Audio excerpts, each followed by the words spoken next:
FM 90.4 ਅਵਤਾਰ radio ਸੁਣਨ ਵਾਲੇ ਸਾਰੇ ਸਰੋਤਿਆਂ ਨੂੰ ਪਿਆਰ ਭਰੀ ਸਤਿ ਸ਼੍ਰੀ ਅਕਾਲ ਜੀ। ਪ੍ਰੋਗਰਾਮ ਸਾਂਝ ਲੈ ਕੇ ਤੁਹਾਡੇ ਨਾਲ ਰੂਬਰੂ ਹਾਂ। ਸੋ ਹਫਤੇ ਦੀ ਸ਼ੁਰੂਆਤ ਜੀ ਹੋ ਚੁੱਕੀ ਹੈ ਤੇ ਸਾਡੇ ਪ੍ਰੋਗਰਾਮਾਂ ਦੀ। ਤਾਂ ਵੈਸੇ ਤਾਂ ਤੁਸੀਂ 24 ਘੰਟੇ ਰੇਡੀਓ ਸੁਣਦੇ ਹੋ, ਪਰ ਖਾਸ ਕਰਕੇ ਮੇਰੇ ਪ੍ਰੋਗਰਾਮ ਦੀ ਸ਼ੁਰੂਆਤ ਅੱਜ ਫਿਰ ਦੁਬਾਰਾ ਹਫਤੇ ਦੀ ਸ਼ੁਰੂਆਤ ਦੇ ਵਿੱਚ ਹੋਈ ਹੈ। ਤੇ ਸ਼ੁਰੂਆਤ ਦੇ ਵਿੱਚ ਸਾਡੇ ਨਾਲ ਸਤਪਾਲ ਸਿੰਘ ਗਿੱਲ ਜੀ ਆਉਂਦੇ ਨੇ। ਤਾਂ ਬਤੌਰ ਸੰਤ ਅਵਤਾਰ ਸਿੰਘ ਯਾਦਗਾਰੀ ਸੀਨੀਅਰ ਸੈਕੰਡਰੀ ਸਕੂਲ ਦੇ ਪ੍ਰਿੰਸੀਪਲ ਨੇ। ਤਾਂ ਫਿਰ ਕੈਰੀਅਰ ਕਾਉਂਸਲਿੰਗ ਦੀ ਗੱਲਬਾਤ ਹੁੰਦੀ ਹੈ। ਕੈਰੀਅਰ ਕਾਉਂਸਲਿੰਗ ਭਾਵ ਕਿਹੜੇ ਵਿਸ਼ੇ ਨੂੰ ਜੇ ਜਾਣਾ ਆ, ਕਿਹੜੇ ਕੋਰਸ ਨੂੰ ਜਾਣਾ ਆ, ਸਟੱਡੀ ਕਿਹੜੀ ਆਪਾਂ ਕਰਨੀ ਆ, ਤਾਂ ਕਿਹੜੇ ਵਿਸ਼ੇ ਚੁਣੀਏ। ਬੜੀ ਕੰਫਿਊਜ਼ਨ ਹੁੰਦੀ ਆ, ਇੱਕ ਦੂਜੇ ਦੇ ਮਗਰ ਲੱਗ ਕੇ ਅਸੀਂ ਕੋਈ ਆਰਟਸ ਰੱਖ ਲੈਂਦਾ, ਕੋਈ ਕਮਰਸ ਰੱਖ ਲੈਂਦਾ, ਤਾਂ ਕੋਈ ਮੇਰੇ ਵਰਗਾ ਕੋਈ ਬੇਤੁਕੇ ਜਿਹੇ ਸਬਜੈਕਟ ਰੱਖ ਲੈਂਦਾ। ਪਰ ਬਾਅਦ ਵਿੱਚ ਜਦੋਂ ਉਹਨੇ ਕਿਸੇ ਫੀਲਡ ਨੂੰ ਜਾਣਾ ਹੁੰਦਾ ਫਿਰ ਉਹ ਵਿਸ਼ਿਆਂ ਦਾ ਕੋਈ ਵੀ ਉੱਥੇ ਜਾ ਕੇ ਉਹਦਾ ਮੁੱਲ ਨਹੀਂ ਪੈਂਦਾ। ਸੋ ਇਸੇ ਲਈ ਤੁਹਾਨੂੰ ਦੱਸ ਰਹੇ ਹਾਂ ਜੀ ਕਿਹੜੇ ਵਿਸ਼ਿਆਂ ਦੀ ਚੋਣ ਕਰੋ, ਕਿਹੜੇ ਸਬਜੈਕਟਾਂ ਦੇ ਵਿੱਚ ਤੁਸੀਂ ਆਰਟਸ +1 +2 ਕਰਨੀ ਹੈ ਨਾ। ਮੈਡੀਕਲ ਕਰੋਗੇ ਕੀ ਹੋਊਗਾ, ਨਾਨ ਮੈਡੀਕਲ ਕਰੋਗੇ ਕੀ ਹੋਊਗਾ, ਕਮਰਸ ਕਰੋਗੇ ਤੇ ਕਿਹੜੀ ਗਾਂ ਫੀਲਡ ਵਿੱਚ ਜਾ ਸਕਦੇ ਆ, ਆਰਟਸ ਕਰੋਗੇ ਤਾਂ ਉਹਦੇ ਵਿੱਚ ਵੀ ਕਿਹੜੇ ਸਬਜੈਕਟ ਲਵੋਗੇ ਤੇ ਗਾਂ ਫੀਲਡ ਦੇ ਵਿੱਚ ਜਾ ਸਕਦੇ ਆ। ਬੜੀਆਂ ਪਿਆਰੀਆਂ ਗੱਲਾਂ ਆਪਾਂ ਤੁਹਾਡੇ ਨਾਲ ਇਸ ਵਿਸ਼ੇ ਤੇ ਕਰ ਰਹੇ ਹਾਂ। ਤਾਂ ਫਿਰ ਦੇਰ ਕਿਸ ਗੱਲ ਦੀ, ਬਹੁਤ ਗੱਲਾਂ ਕਰ ਲਈਆਂ ਜੀ। ਤੇ ਫਿਰ ਆਓ ਫਿਰ ਵਿਸ਼ੇ ਵੱਲ ਚੱਲਦੇ ਹਾਂ ਤੇ ਵਿਸ਼ੇ ਦੇ ਵਿੱਚ ਆਪਾਂ ਅੱਗੇ ਵਧਦੇ ਹਾਂ। ਤਾਂ ਸਰ ਜੀ ਬਹੁਤ ਸਵਾਗਤ ਹੈ ਜੀ ਤੁਹਾਡਾ। ਥੈਂਕ ਯੂ ਜੀ, ਤੁਹਾਡਾ ਵੀ ਬਹੁਤ ਸਵਾਗਤ ਸਾਰਿਆਂ ਦਾ ਜੀ। ਸਰ ਜੀ ਸਿਹਤ ਠੀਕ ਹੈ? ਹਾਂਜੀ ਬਿਲਕੁਲ ਜੀ, ਬਿਲਕੁਲ ਬਹੁਤ ਵਧੀਆ। ਤੇ ਅੱਜ ਸਾਨੂੰ ਇੱਕ ਨਿਊਜ਼ ਮਿਲੀ ਹੈ ਕਿ ਸਕੂਲ ਖੁੱਲ ਰਹੇ ਨੇ। ਹਾਂਜੀ ਬਿਲਕੁਲ ਜੀ, ਖੁੱਲ ਰਹੇ। ਤੇ ਫਿਰ ਖੁਸ਼ੀ ਕਿੰਨੀ ਗਾ? ਹਾਂਜੀ ਨਹੀਂ, ਬਹੁਤ ਚਾਅ ਆ ਤੇ ਬੜੀ ਖੁਸ਼ੀ ਹੋ ਰਹੀ ਹੈ ਜਦੋਂ ਦਾ ਉਹ ਪੜਿਆ ਆ ਜੀ। ਤੇ ਚਲੋ ਫਿਲਹਾਲ ਅਸੀਂ ਐਗਜ਼ਾਮ ਦਾ ਕਰਕੇ ਸੀਚੇਵਾਲ ਅਦਾਰੇ ਨਹੀਂ ਖੁੱਲੇ। ਇਹ 22 ਤੋਂ ਬਾਅਦ ਮੀਟਿੰਗ ਹੋਏਗੀ ਸਾਡੀ ਮੈਨੇਜਮੈਂਟ ਦੇ ਨਾਲ, ਉਸ ਤੋਂ ਬਾਅਦ ਫਿਰ ਫੈਸਲਾ ਹੋਣਾ ਜੀ। ਤੇ ਖੁੱਲ ਜਾਣੇ ਆ। ਵੈਸੇ ਗਵਰਨਮੈਂਟ ਨੇ ਕਹਿ ਦਿੱਤਾ, ਸਾਰੇ ਜੋ ਪ੍ਰਬੰਧ ਆ ਉਹ ਅਸੀਂ ਕਰ ਲਏ ਆ, ਜਿੰਨੇ ਵੀ ਹੋਣੇ ਚਾਹੀਦੇ ਆ। ਤੇ ਬਾਕੀ ਬਹੁਤ ਜਲਦੀ ਅਸੀਂ ਵੀ ਐਲਾਨ ਕਰਨ ਵਾਲੇ ਆ। ਆਪਣੇ ਏਰੀਆ 'ਚ ਖੁੱਲੇ ਆ ਸਕੂਲ, ਬੜੀ ਖੁਸ਼ੀ ਹੋਈ ਆ ਜੀ ਕਿ ਸਕੂਲ ਖੁੱਲਣ, ਬਹਾਨਾ ਸਕੂਲਾਂ ਦੇ ਵਿੱਚ ਹੋਣ। ਸਾਡੇ ਫੁੱਲ ਭਾਵੇਂ ਲੱਗੇ ਹੋਏ ਆ ਸਕੂਲ 'ਚ ਜੀ, ਪਰ ਜਿਹੜੇ ਅਸਲੀ ਫੁੱਲ ਆ ਸਾਡੇ, ਉਹ ਜਦੋਂ ਆਉਣਗੇ ਸਾਡੇ ਵਿਹੜੇ ਫੇਰ ਹੀ ਮਹਿਕਣੇ ਆ। ਬਿਲਕੁਲ ਜੀ, ਤੇ ਉਹ ਫੁੱਲ ਨੇ ਸਾਡੇ ਬੱਚੇ। ਬਿਲਕੁਲ ਜੀ, ਬਿਲਕੁਲ ਰੌਣਕ ਸਾਡੇ ਵਿਹੜੇ ਦੀ।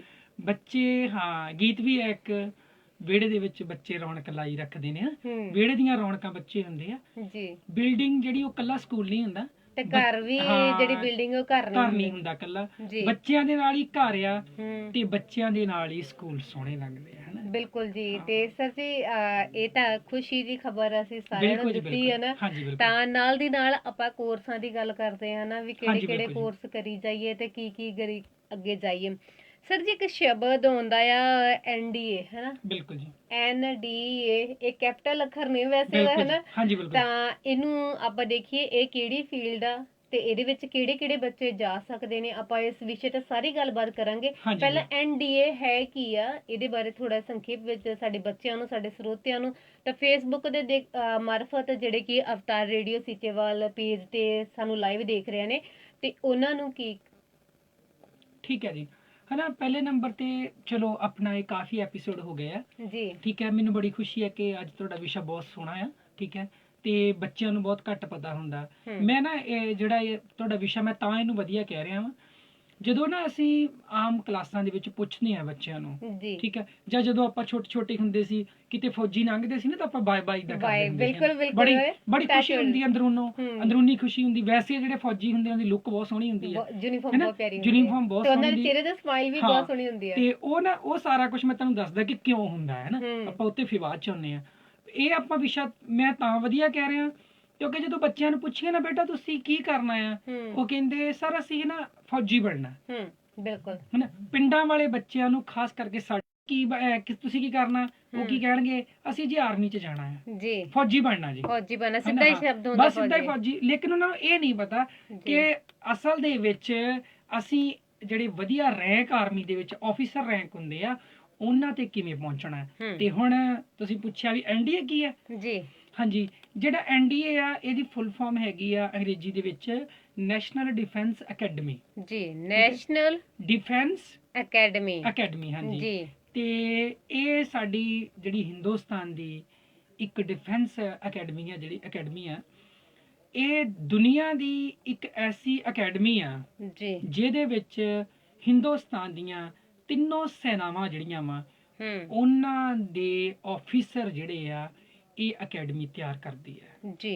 ਠੀਕ ਹੈ, ਤੇ ਜਲ ਥਲ ਤੇ ਵਾਯੂ। ਹਾਂ ਬਿਲਕੁਲ ਜੀ ਬਿਲਕੁਲ। ਹਾਂ, ਇਹ ਤਿਕੋਣੀ ਸੰਸਥਾ ਵੀ ਇਹਨੂੰ ਆਪਾਂ ਕਹਿ ਸਕਦੇ ਹਾਂ, ਤਿਕੋਣੀ ਪ੍ਰਕਿਰਿਆ ਪ੍ਰੀਖਿਆ ਵੀ ਇਹਨੂੰ ਕਹਿੰਦੇ ਆ ਵੀ ਇਹ ਬੜੀ ਇੱਕ ਇਹਨੂੰ ਨਾ ਜਿੱਦਾਂ ਫਿਰ ਉਹੀ ਗੱਲ ਆ ਜਾਂਦੀ ਹੈ, ਇਹਨੂੰ ਇੱਕ ਬਹੁਤ ਟਫ ਪੇਪਰ ਵੀ ਮੰਨਿਆ ਜਾਂਦਾ ਹੈ ਕਿਉਂਕਿ ਹੈ ਨਾ ਇੱਕ ਬਹੁਤ ਔਖੀ ਪ੍ਰੀਖਿਆ ਜੀ ਇਹਨੂੰ ਸਾਡੇ ਇੰਡੀਆ ਦੇ ਵਿੱਚ ਮੰਨਿਆ ਜਾਂਦਾ ਹੈ। ਜੀ ਜੀ ਹਾਂਜੀ, ਨੈਸ਼ਨਲ ਡਿਫੈਂਸ ਅਕੈਡਮੀ ਭਾਰਤ ਦੀਆਂ ਤਿੰਨੋਂ ਸੈਨਾਵਾਂ ਦੇ ਜਿਹੜੇ ਆਫੀਸਰ ਆ ਇਹਦੇ ਵਿੱਚੋਂ ਤਿਆਰ ਹੋ ਕੇ ਜਾਂਦੇ ਆ ਤੇ ਇਹਦੇ ਪੇਪਰ ਨੂੰ ਐਨਡੀਏ ਕਿਹਾ ਜਾਂਦਾ, ਐਨਡੀਏ ਐਗਜ਼ਾਮ। NDA exam.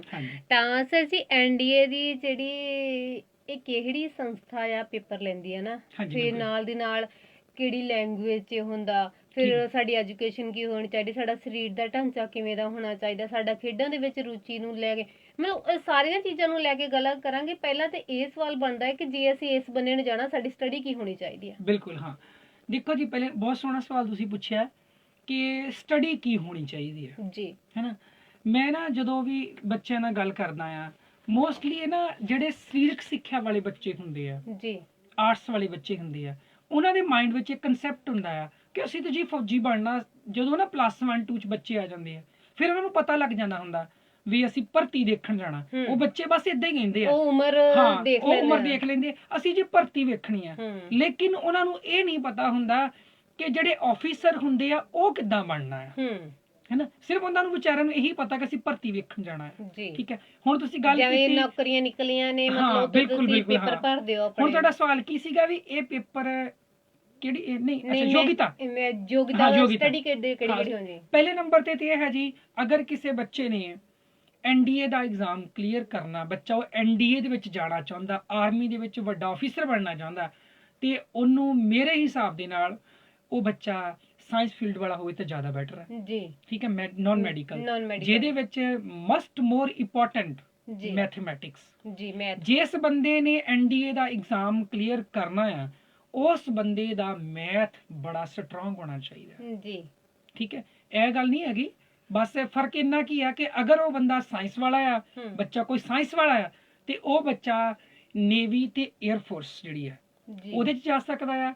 ਅਗਰ ਬੱਚੇ ਨੇ ਵੈਸੇ ਮੈਥ ਨਾਲ ਪੜਿਆ, ਆਰਟਸ ਦੇ ਵਿੱਚ ਉਹਦਾ ਕੋਈ ਹੋਰ ਵਿਸ਼ਾ ਆ, ਉਹਦਾ ਮਿਊਜ਼ਿਕ ਆ, ਨਾਲ ਉਹਦਾ ਫਿਜ਼ੀਕਲ ਆ, ਲੇਕਿਨ ਉਹਦਾ ਕਈ ਬੱਚਿਆਂ ਦਾ ਇਦਾਂ ਹੁੰਦਾ ਨਾ, ਉਹਨਾਂ ਨੇ ਇਕੱਲਾ ਮੈਥ ਪੜਿਆ ਹੁੰਦਾ, ਨਾਲ ਉਹਨਾਂ ਨੇ ਮਿਊਜ਼ਿਕ ਜਾਂ ਫਿਜ਼ੀਕਲ ਜਾਂ ਕੁਝ ਵੀ ਰੱਖਿਆ। ਆਰਟਸ ਵਾਲੇ ਕਹਿਣ ਤੋਂ ਭਾਵੇਂ ਆਰਟਸ ਵਾਲੇ ਬੱਚੇ ਵੀ ਜਾ ਸਕਦੇ ਆ ਐਨਡੀਏ ਚ, ਕਮਰਸ ਵਾਲੇ ਬੱਚੇ ਵੀ ਜਾ ਸਕਦੇ ਆ ਐਨਡੀਏ ਦੇ ਵਿੱਚ, ਕਿਉਂਕਿ ਕਮਰਸ ਵਿੱਚ ਵੀ ਮੈਥ ਹੁੰਦਾ ਹੀ ਆ ਜੀ। ਫਿਜ਼ਿਕਸ ਤੇ ਕੈਮਿਸਟਰੀ ਜਿਹੜੀ ਆ, ਇਹ ਤਿੰਨੋਂ ਸਬਜੈਕਟ ਹੋਣੇ ਚਾਹੀਦੇ। ਇਟ ਮੀਨਸ ਤੁਹਾਡੇ ਕੋਲ ਸਾਨੂੰ ਇਹ ਵੀ ਪਤਾ ਹੋਣਾ ਚਾਹੀਦਾ। ਹੁਣ ਚਲੋ ਆਪਾਂ ਤਾਂ ਬੋਲਤਾ ਵੀ ਐਨਡੀਏ ਦਾ ਐਗਜ਼ਾਮ ਹੁੰਦਾ, ਹੁਣ ਬੱਚੇ ਨੇ ਕਿੱਥੇ ਜਾ ਕੇ ਦੇਖਣਾ ਵੀ ਐਨਡੀਏ ਦਾ ਐਗਜ਼ਾਮ ਹੋਣਾ, ਬੜਾ ਕਨਫਿਊਜ਼ਨ ਤੇ ਕਲੀਅਰ ਕਰ ਦਈਏ ਨਾ। ਹਾਂ ਬਿਲਕੁਲ ਜੀ ਬੇਟੇ, ਜਿਹੜੀ ਨਾ ਇਹ ਸਾਰਿਆਂ ਨੂੰ ਮੈਂ ਦੱਸ ਰਿਹਾ ਜੀ, ਜਿਹੜਾ ਇਹ ਐਗਜ਼ਾਮ ਆ, ਇਹ ਐਗਜ਼ਾਮ ਯੂਪੀਐਸਸੀ ਲੈਂਦੀ ਆ। ਸੁਣ ਲਓ ਜੀ ਧਿਆਨ ਦੇ ਨਾਲ ਬੇਟੇ ਸਾਰੇ, ਯੂਨੀਅਨ ਪਬਲਿਕ ਸਰਵਿਸ ਕਮਿਸ਼ਨ। ਇਹ ਇੰਡੀਆ ਲੈਵਲ ਦੀ ਇੱਕ ਸੰਸਥਾ, ਬਹੁਤ ਵੱਡੀ ਸੰਸਥਾ ਆ ਜੀ। ਇੰਡੀਆ ਦੇ ਟੌਪ ਕਲਾਸ ਜਿਹੜੇ ਐਗਜ਼ਾਮ ਹੁੰਦੇ ਆ, ਇੰਟਰੈਂਸ ਐਗਜ਼ਾਮ ਹੁੰਦੇ ਆ, ਉਹ ਇਸ ਸੰਸਥਾ ਦੀ ਜ਼ਿੰਮੇਵਾਰੀ ਹੁੰਦੀ ਹੈ ਜੀ। ਹਾਂਜੀ, UPSC union public service commission ਇਹ ਐਗਜ਼ਾਮ ਕੰਡਕਟ ਕਰਦੀ ਹੈ ਜੀ। ਤੇ ਨਾਲ ਦੀ ਨਾਲ ਸਰ ਜੀ ਇਹ ਵੀ ਸਵਾਲ ਪੈਦਾ ਹੁੰਦਾ ਹੈ ਕਿ ਆਪਾਂ ਯੋਗਤਾ ਦੀ ਗੱਲ ਕੀਤੀ ਹੈ ਨਾ, ਕਿ ਤੁਹਾਡੀ +2 ਤੋਂ ਬਾਅਦ ਵਿੱਚ ਵੀ ਜ਼ਿਆਦਾ ਵੀ ਹੋਣੀ ਚਾਹੀਦੀ ਹੈ। ਸੋ ਨਾਲ ਦੀ ਨਾਲ ਆਰਮੀ ਦੇ ਕਿਹੜੇ ਰੈਂਕ ਆ ਇਹਦੇ ਵਿੱਚ, ਨਾਲ ਦੀ ਨਾਲ ਇਹ ਵੀ ਹੈ ਕਿ ਇੰਟਰਵਿਊ ਕਦੋਂ, ਕਿੱਥੇ ਤੇ ਕਿਵੇਂ, ਕੌਣ ਲੈਂਦਾ ਹੈ। ਬਿਲਕੁਲ ਜੀ, ਹਾਂ ਜਿੱਦਾਂ ਮੈਂ ਪਹਿਲਾਂ ਦੱਸਿਆ ਨਾ ਕਿ ਜਿਹੜੀ ਹੈਗਾ ਆ ਪੇਪਰ ਆ, ਇਹ ਯੂਪੀਐਸਸੀ ਨੇ ਲੈਣਾ ਆ ਜੀ, ਹਨਾ। ਹੁਣ ਤੁਸੀਂ ਪੁੱਛਿਆ ਕਿ ਇਹਦਾ ਜਿਹੜਾ ਰੈਂਕ ਹੁੰਦੇ ਆਰਮੀ ਦੇ ਵਿੱਚ ਨਾ, ਚਲੋ ਮੈਂ ਸਰੀਰਕ ਯੋਗਤਾ ਬਾਅਦ ਚ ਦੱਸਣਾ, ਪਹਿਲਾਂ ਰੈਂਕ ਸੁਣ ਲਓ ਕਿ ਆਰਮੀ ਦੇ ਵਿੱਚ ਰੈਂਕ ਕਿਹੜੇ ਹੁੰਦੇ ਹਨ। ਸਭ ਤੋਂ ਪਹਿਲੇ ਨੰਬਰ ਤੇ ਲੈਫਟੀਨੈਂਟ, ਠੀਕ ਹੈ ਜੀ। ਉਸ ਤੋਂ ਬਾਅਦ ਹੁੰਦਾ ਜੀ ਕੈਪਟਨ, ਉਸ ਤੋਂ ਬਾਅਦ ਹੁੰਦਾ ਮੇਜਰ ਜੀ, ਫਿਰ ਲੈਫਟੀਨੈਂਟ ਕਰਨਲ, ਫਿਰ ਉਸ ਤੋਂ ਬਾਅਦ ਕਰਨਲ, ਫਿਰ ਬ੍ਰਿਗੇਡੀਅਰ ਤੇ ਫਿਰ ਮੇਜਰ ਜਨਰਲ। ਸਰ ਜੀ ਇਹ ਜਿਹੜੇ ਸ਼ਬਦ ਨੇ ਸਿਰਫ ਅਸੀਂ ਟੀਵੀ ਦੇ ਮਾਧਿਅਮ ਰਾਹੀਂ ਸੁਣੇ ਹਨਾ, ਬਿਲਕੁਲ ਜੀ ਬਿਲਕੁਲ, ਪਰ ਇਹ ਕੰਮ ਕੀ ਕਰਦੇ ਇਹ ਬਹੁਤ ਘੱਟ ਪਤਾ ਹੁੰਦਾ ਨਾ, ਤੇ ਕਿਹੜਾ ਲੈਵਲ ਸਭ ਤੋਂ ਉੱਪਰ ਹੈ, ਕਿਹੜਾ ਛੋਟਾ ਹੈ, ਵੱਡਾ ਇਹ ਲੈਵਲ ਨੂੰ ਵੀ ਥੋੜਾ ਜਿਹਾ ਕਲੀਅਰ ਕਰੋ। ਬਿਲਕੁਲ ਹਾਂ, ਬੇਟੇ ਸਭ ਤੋਂ ਪਹਿਲਾਂ ਜਦੋਂ ਰੈਂਕ ਮਿਲਦਾ ਆ ਉਹ ਲੈਫਟੀਨੈਂਟ ਦਾ ਹੀ ਮਿਲਣਾ ਹੁੰਦਾ, ਤੇ ਐਂਡ ਤੇ ਜਿਹੜਾ ਰੈਂਕ ਮਿਲਣਾ ਹੁੰਦਾ ਉਹ ਮੇਜਰ ਜਨਰਲ ਦਾ ਹੁੰਦਾ ਹੈ ਜੀ। ਠੀਕ ਹੈ, ਇਹ ਰੈਂਕ ਹੁੰਦੇ ਆ। ਤੇ ਫਿਰ ਤੁਸੀਂ ਗੱਲ ਕੀਤੀ ਆ ਜੀ ਕਿ ਇਹਦਾ ਜਿਹੜਾ ਆ ਐਗਜ਼ਾਮ ਆ ਇਹ ਹੁੰਦਾ ਕਦੋਂ ਹੈ ਨਾ। ਪਹਿਲਾਂ ਸੁਣ ਲਓ ਬੇਟੇ, UPSC ਦੀ ਇੱਕ ਸਾਈਡ ਹੈ, ਯੂਨੀਅਨ ਪਬਲਿਕ ਸਰਵਿਸ ਕਮਿਸ਼ਨ ਦੀ ਸਾਈਡ ਆ, ਤੁਸੀਂ ਉਹਨੂੰ ਚੈੱਕ ਕਰਦੇ ਰਹੋ। NDA ਤੇ ਜਾ ਕੇ ਕਲਿੱਕ ਕਰੋ, ਤੁਹਾਨੂੰ ਸਾਰੀ ਜਾਣਕਾਰੀ ਮਿਲੇਗੀ। ਸਾਲ ਦੇ ਵਿੱਚ 2 ਵਾਰੀ ਜੀ ਜਿਹੜਾ NDA ਦਾ ਐਗਜ਼ਾਮ ਹੁੰਦਾ ਹੈ। ਸਾਲ 'ਚ 2 ਵਾਰੀ ਸਾਲ ਦੇ ਵਿੱਚ 2 ਵਾਰੀ ਸਰਕਾਰ ਵੱਲੋਂ ਇਹ ਐਗਜ਼ਾਮ ਲਿਆ ਜਾਂਦਾ ਹੈ। ਠੀਕ ਹੈ, ਤੇ ਇਹ ਜਿਹੜਾ ਆ 2 ਸ਼ਿਫਟਾਂ ਦੇ ਵਿੱਚ ਐਗਜ਼ਾਮ ਹੁੰਦਾ ਹੈ। 2 ਸ਼ਿਫਟਾਂ 'ਚ ਭਾਵ ਇਹ ਇੱਕ ਪੇਪਰ ਨਹੀਂ, ਇੱਕ ਪੇਪਰ ਮਾਰਨਿੰਗ ਹੁੰਦਾ ਆ, ਇੱਕ ਦਿਨ ਵਿੱਚ ਦੋਨੇ ਪੇਪਰ ਹੋ ਜਾਂਦੇ ਆ। ਠੀਕ ਹੈ ਜੀ। ਹਾਂ, ਤੇ ਬਾਕੀ ਹੈਗਾ ਜੀ ਤੁਸੀਂ ਇੱਕ ਵਾਰ ਚਲੋ ਇੰਟਰਵਿਊ ਆਪਾਂ ਬਾਅਦ ਚ ਰੱਖ ਲੈਨੇ ਆ, ਪਹਿਲਾਂ ਆਪਾਂ ਗੱਲ ਕਰਦੇ ਆ ਕਿ ਜਿਹੜੀਆਂ ਇਹ ਨੈਸ਼ਨਲ ਡਿਫੈਂਸ ਅਕੈਡਮੀ ਆ ਇਹ ਹੈਗੀ ਕਿੱਥੇ ਆ। ਬਿਲਕੁਲ, ਇਹ ਵੀ ਹੁਣ ਤੁਸੀਂ ਸਵਾਲ ਪੁੱਛ ਲਿਆ ਪਹਿਲਾਂ ਵੀ ਪੇਪਰ ਲੈਣਾ ਕਿੰਨੇ ਆ, ਉਹ ਤਾਂ ਲੈਣਾ UPSC ਨੇ। ਹੁਣ ਮੰਨ ਲਓ ਬੱਚੇ ਨੇ ਪੇਪਰ ਕਲੀਅਰ ਕਰ ਲਿਆ, ਫਿਰ ਬੱਚੇ ਨੇ ਟ੍ਰੇਨਿੰਗ ਲਈ ਕਿੱਥੇ ਜਾਣਾ ਹੈ। ਬਿਲਕੁਲ, ਹੈਨਾ, ਇਹ ਵੀ ਬੜਾ ਵੱਡਾ ਸਵਾਲ ਹੁੰਦਾ, ਟ੍ਰੇਨਿੰਗ ਲਈ ਵੀ ਕਿੱਥੇ ਜਾਣਾ। ਤੇ ਸਰ ਜੀ ਜਿਹੜੇ ਪੇਪਰ ਦੀ ਗੱਲ ਕੀਤੀ ਉਹ ਲੈਂਗੁਏਜ ਕਿਹੜੀ ਚ ਹੋ ਸਕਦਾ ਹੈ। ਬਿਲਕੁਲ, ਹਾਂ, ਸਭ ਚਲੋ ਆਪਾਂ ਪਹਿਲਾਂ ਲੈਂਗੁਏਜ ਦੀ ਗੱਲ ਕਰਦੇ ਆ। ਜਿਹੜੀ ਲੈਂਗੁਏਜ ਆ, ਧਿਆਨ ਰੱਖਿਓ ਸਾਰੇ ਬੱਚੇ ਵੀ ਕਿ ਜਿਹੜਾ NDA ਦਾ ਐਗਜ਼ਾਮ ਆ ਇਹ ਨੈਸ਼ਨਲ ਲੈਵਲ ਦਾ ਐਗਜ਼ਾਮ ਆ, ਇਹ ਅੰਗਰੇਜ਼ੀ ਤੇ ਹਿੰਦੀ ਦੋਨਾਂ ਭਾਸ਼ਾ 'ਚ ਹੀ ਹੁੰਦਾ ਹੈ। ਪੰਜਾਬੀ 'ਚ ਨਹੀਂ ਹੁੰਦਾ, ਰੀਜਨਲ ਲੈਂਗੁਏਜ ਨਹੀਂ ਹੁੰਦੀ ਇਹਦੇ ਵਿੱਚ। ਅੰਗਰੇਜ਼ੀ ਤੇ ਹਿੰਦੀ ਰਾਸ਼ਟਰੀ ਭਾਸ਼ਾ ਤੇ ਅੰਤਰਰਾਸ਼ਟਰੀ ਦੋਨੋਂ ਭਾਸ਼ਾ ਦੇ ਵਿੱਚ ਇਹ ਹੁੰਦਾ ਆ। ਠੀਕ ਹੈ, ਤੁਸੀਂ ਇੱਕ ਭਾਸ਼ਾ ਚੁਣਨੀ ਹੁੰਦੀ। ਕੁਐਸਚਨ ਪੇਪਰ ਵੈਸੇ ਦੋਨਾਂ ਭਾਸ਼ਾ 'ਚ ਹੀ ਹੁੰਦਾ ਹੈ। ਠੀਕ ਹੈ, ਤੁਸੀਂ ਆਰਾਮ ਦੇ ਨਾਲ ਉਹ ਆਪਣਾ ਕਰ ਸਕਦੇ ਆ, ਜਿਹਦੇ ਵਿੱਚ ਤੁਹਾਡੀ ਪਕੜ ਮਜ਼ਬੂਤ ਹੈ। ਹਾਂ, ਤੁਸੀਂ ਉਹ ਕਰ ਲਓ। ਹਾਂ, ਐਵੇਂ ਤਾਂ ਨਾ ਹੋਵੇ ਕੋਈ ਅੱਧਾ ਪੇਪਰ ਹਿੰਦੀ 'ਚ ਕਰ ਦਿਓ, ਅੱਧਾ ਪੰਜਾਬੀ। ਨਹੀਂ, ਉਹ ਐਗਜ਼ੈਕਟਿਵ ਟਾਈਪ ਹੁੰਦਾ, ਉਹਦੇ 'ਚ ਕੋਈ ਤੁਹਾਡਾ ਇਹ ਨਹੀਂ ਦੇਖਿਆ ਜਾਂਦਾ ਕਿ ਤੁਸੀਂ ਲਿਖਣਾ ਨਹੀਂ। ਐਗਜ਼ੈਕਟਿਵ ਟਾਈਪ ਹੁੰਦਾ ਹੈ, MCQ ਹੁੰਦੇ ਆ, ORM ਸ਼ੀਟ ਹੁੰਦੀ ਆ ਜਿਹਦੇ ਵਿੱਚ 4 ਆਪਸ਼ਨ ਦਿੱਤੇ ਹੁੰਦੇ ਆ। ਤੁਸੀਂ ਇੱਕ ਗੋਲੇ ਨੂੰ ਕਾਲਾ ਕਰਨਾ ਹੁੰਦਾ, ਉਹਦੇ ਵਿੱਚੋਂ ਲਿਖਣਾ ਨਹੀਂ ਹੁੰਦਾ, ਤੁਸੀਂ ਸਮਝਣਾ ਹੁੰਦਾ ਕੁਐਸਚਨ ਪੇਪਰ ਨੂੰ। ਠੀਕ ਹੈ, ਤੇ ਉਹ ਤੁਹਾਡੀ ਮਰਜ਼ੀ ਹੈ ਕਿ ਤੁਸੀਂ ਅੰਗਰੇਜ਼ੀ ਵਾਲਾ ਪੜ੍ਹਨਾ ਅੰਗਰੇਜ਼ੀ ਵਾਲਾ ਪੜ੍ਹ ਲਓ, ਹਿੰਦੀ ਵਾਲਾ ਪੜ੍ਹਨਾ ਹਿੰਦੀ ਵਾਲਾ ਪੜ੍ਹ ਲਓ, ਦੋਨੋਂ ਭਾਸ਼ਾ ਦੇ ਵਿੱਚ ਹੀ ਪੇਪਰ ਹੁੰਦਾ ਹੈ। ਹਾਂਜੀ ਜੀ ਸਰ ਜੀ। ਤੇ ਹੁਣ ਆਪਾਂ ਲੈਂਗੁਏਜ ਦੀ ਗੱਲ ਕਰਤੀ ਤਾਂ ਹੁਣ ਪੇਪਰ ਦੀ ਗੱਲ ਕਰੀਏ। ਹਾਂ, ਇੱਕ ਗੱਲ ਹੋਰ ਹੈਗੀ ਵਿੱਚੋਂ, ਸੰਸਥਾ ਕਿੱਥੇ? ਹਾਂ ਬਿਲਕੁਲ, ਹਾਂ, ਵੈਰੀ ਗੁੱਡ। ਸੰਸਥਾ ਕਿੱਥੇ ਹੈ? ਇਹ ਜੀ ਸਾਡੇ ਕੋਲ ਨਾ national defence academy Pune Maharashtra ਦੇ ਵਿੱਚ ਹੈ ਜੀ। ਇਹ ਸਾਡੇ ਹਿੰਦੁਸਤਾਨ ਦੀ ਇੱਕ ਬੜੀ ਮੇਜਰ ਸੰਸਥਾ ਆ। ਦੇਖੋ, NDA ਦਾ ਆਪਣੇ ਆਪ ਵਿੱਚ ਪੂਨੇ ਦੇ ਵਿੱਚ ਹੈਗੀ ਆ, ਮਹਾਰਾਸ਼ਟਰ ਦੇ ਵਿੱਚ ਆ। 16 ਜਨਵਰੀ 1955 ਨੂੰ ਇਹਦੀ ਸਥਾਪਨਾ ਕੀਤੀ ਗਈ ਸੀ। ਇੱਕ ਮੈਂ ਗੱਲ ਹੋਰ ਤੁਹਾਨੂੰ ਦੱਸਣਾ ਆ, ਇਹ ਮੈਂ ਤਾਂ ਦੱਸ ਰਿਹਾ ਬੇਟੇ, ਮੈਂ ਜਿੱਦਾਂ ਪਹਿਲਾਂ ਦੱਸਿਆ ਕਿ ਬੱਚਿਆਂ ਨੂੰ ਪਤਾ ਹੀ ਨਹੀਂ ਹੁੰਦਾ, ਪਤਾ ਹੈਗਾ ਕਿ ਮੈਂ ਫੌਜੀ ਬਣਨਾ, ਬੱਚਿਆਂ ਨੂੰ ਵੀ ਕੁਝ ਅਧਿਆਪਕਾਂ ਨੂੰ ਵੀ ਇਸ ਚੀਜ਼ ਬਾਰੇ ਘੱਟ ਹੁੰਦਾ ਹੈ। ਜਿਨ੍ਹਾਂ ਦਾ ਇੰਟਰਸਟ ਨਹੀਂ ਹੁੰਦਾ ਉਹ ਦੇਖਦੇ ਨਹੀਂ ਇਹਨਾਂ ਚੀਜ਼ਾਂ ਨੂੰ, ਹਨਾ।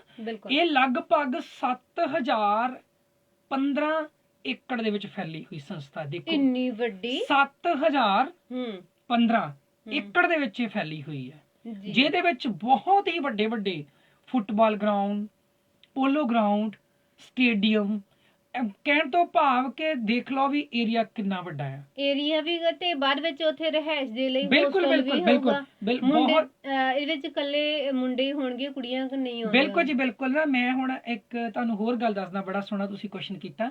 NDA ਦਾ ਐਗਜ਼ਾਮ ਸਿਰਫ ਮੁੰਡੇ ਹੀ ਦੇ ਸਕਦੇ ਆ, ਲੇਡੀਜ਼ ਲੜਕੀਆਂ ਨਹੀਂ ਦੇ ਸਕਦੀਆਂ।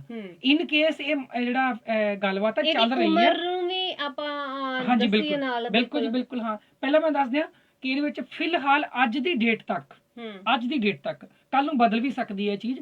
ਅੱਜ ਦੀ ਡੇਟ ਤੱਕ ਜਿਹੜੀਆਂ ਗਰਲਸ ਹੈਗੀਆਂ ਆ ਜਾਂ ਲੜਕੀਆਂ ਵਾ ਉਹਨਾਂ ਲਈ NDA ਦੇ ਵਿੱਚ ਨੋ ਐਂਟਰੀ ਆ, ਉਹ ਲੜਕੀਆਂ ਨਹੀਂ ਜਾ ਸਕਦੀਆਂ NDA ਦੇ ਵਿੱਚ, ਸਿਰਫ ਬॉयਜ਼ ਦੇ ਲਈ ਹੁੰਦਾ। ਹੁਣ ਤੁਸੀਂ ਗੱਲ ਕੀਤੀ ਉਮਰ, ਹੈ ਨਾ, ਮਾਇਨੇ ਰੱਖਦੀ ਆ। ਹਾਂ, ਉਮਰ ਬਹੁਤ ਮਾਇਨੇ ਰੱਖਦੀ ਆ। ਦੇਖੋ ਜੀ, 16.5 ਸਾਲ ਤੋਂ ਲੈ ਕੇ 19.5 ਸਾਲ ਤੱਕ ਦੇ ਬੱਚੇ ਜਿਹੜੇ ਆ ਇਹਦੇ ਚ ਅਪੀਅਰ ਹੋ ਸਕਦੇ ਆ ਜੀ।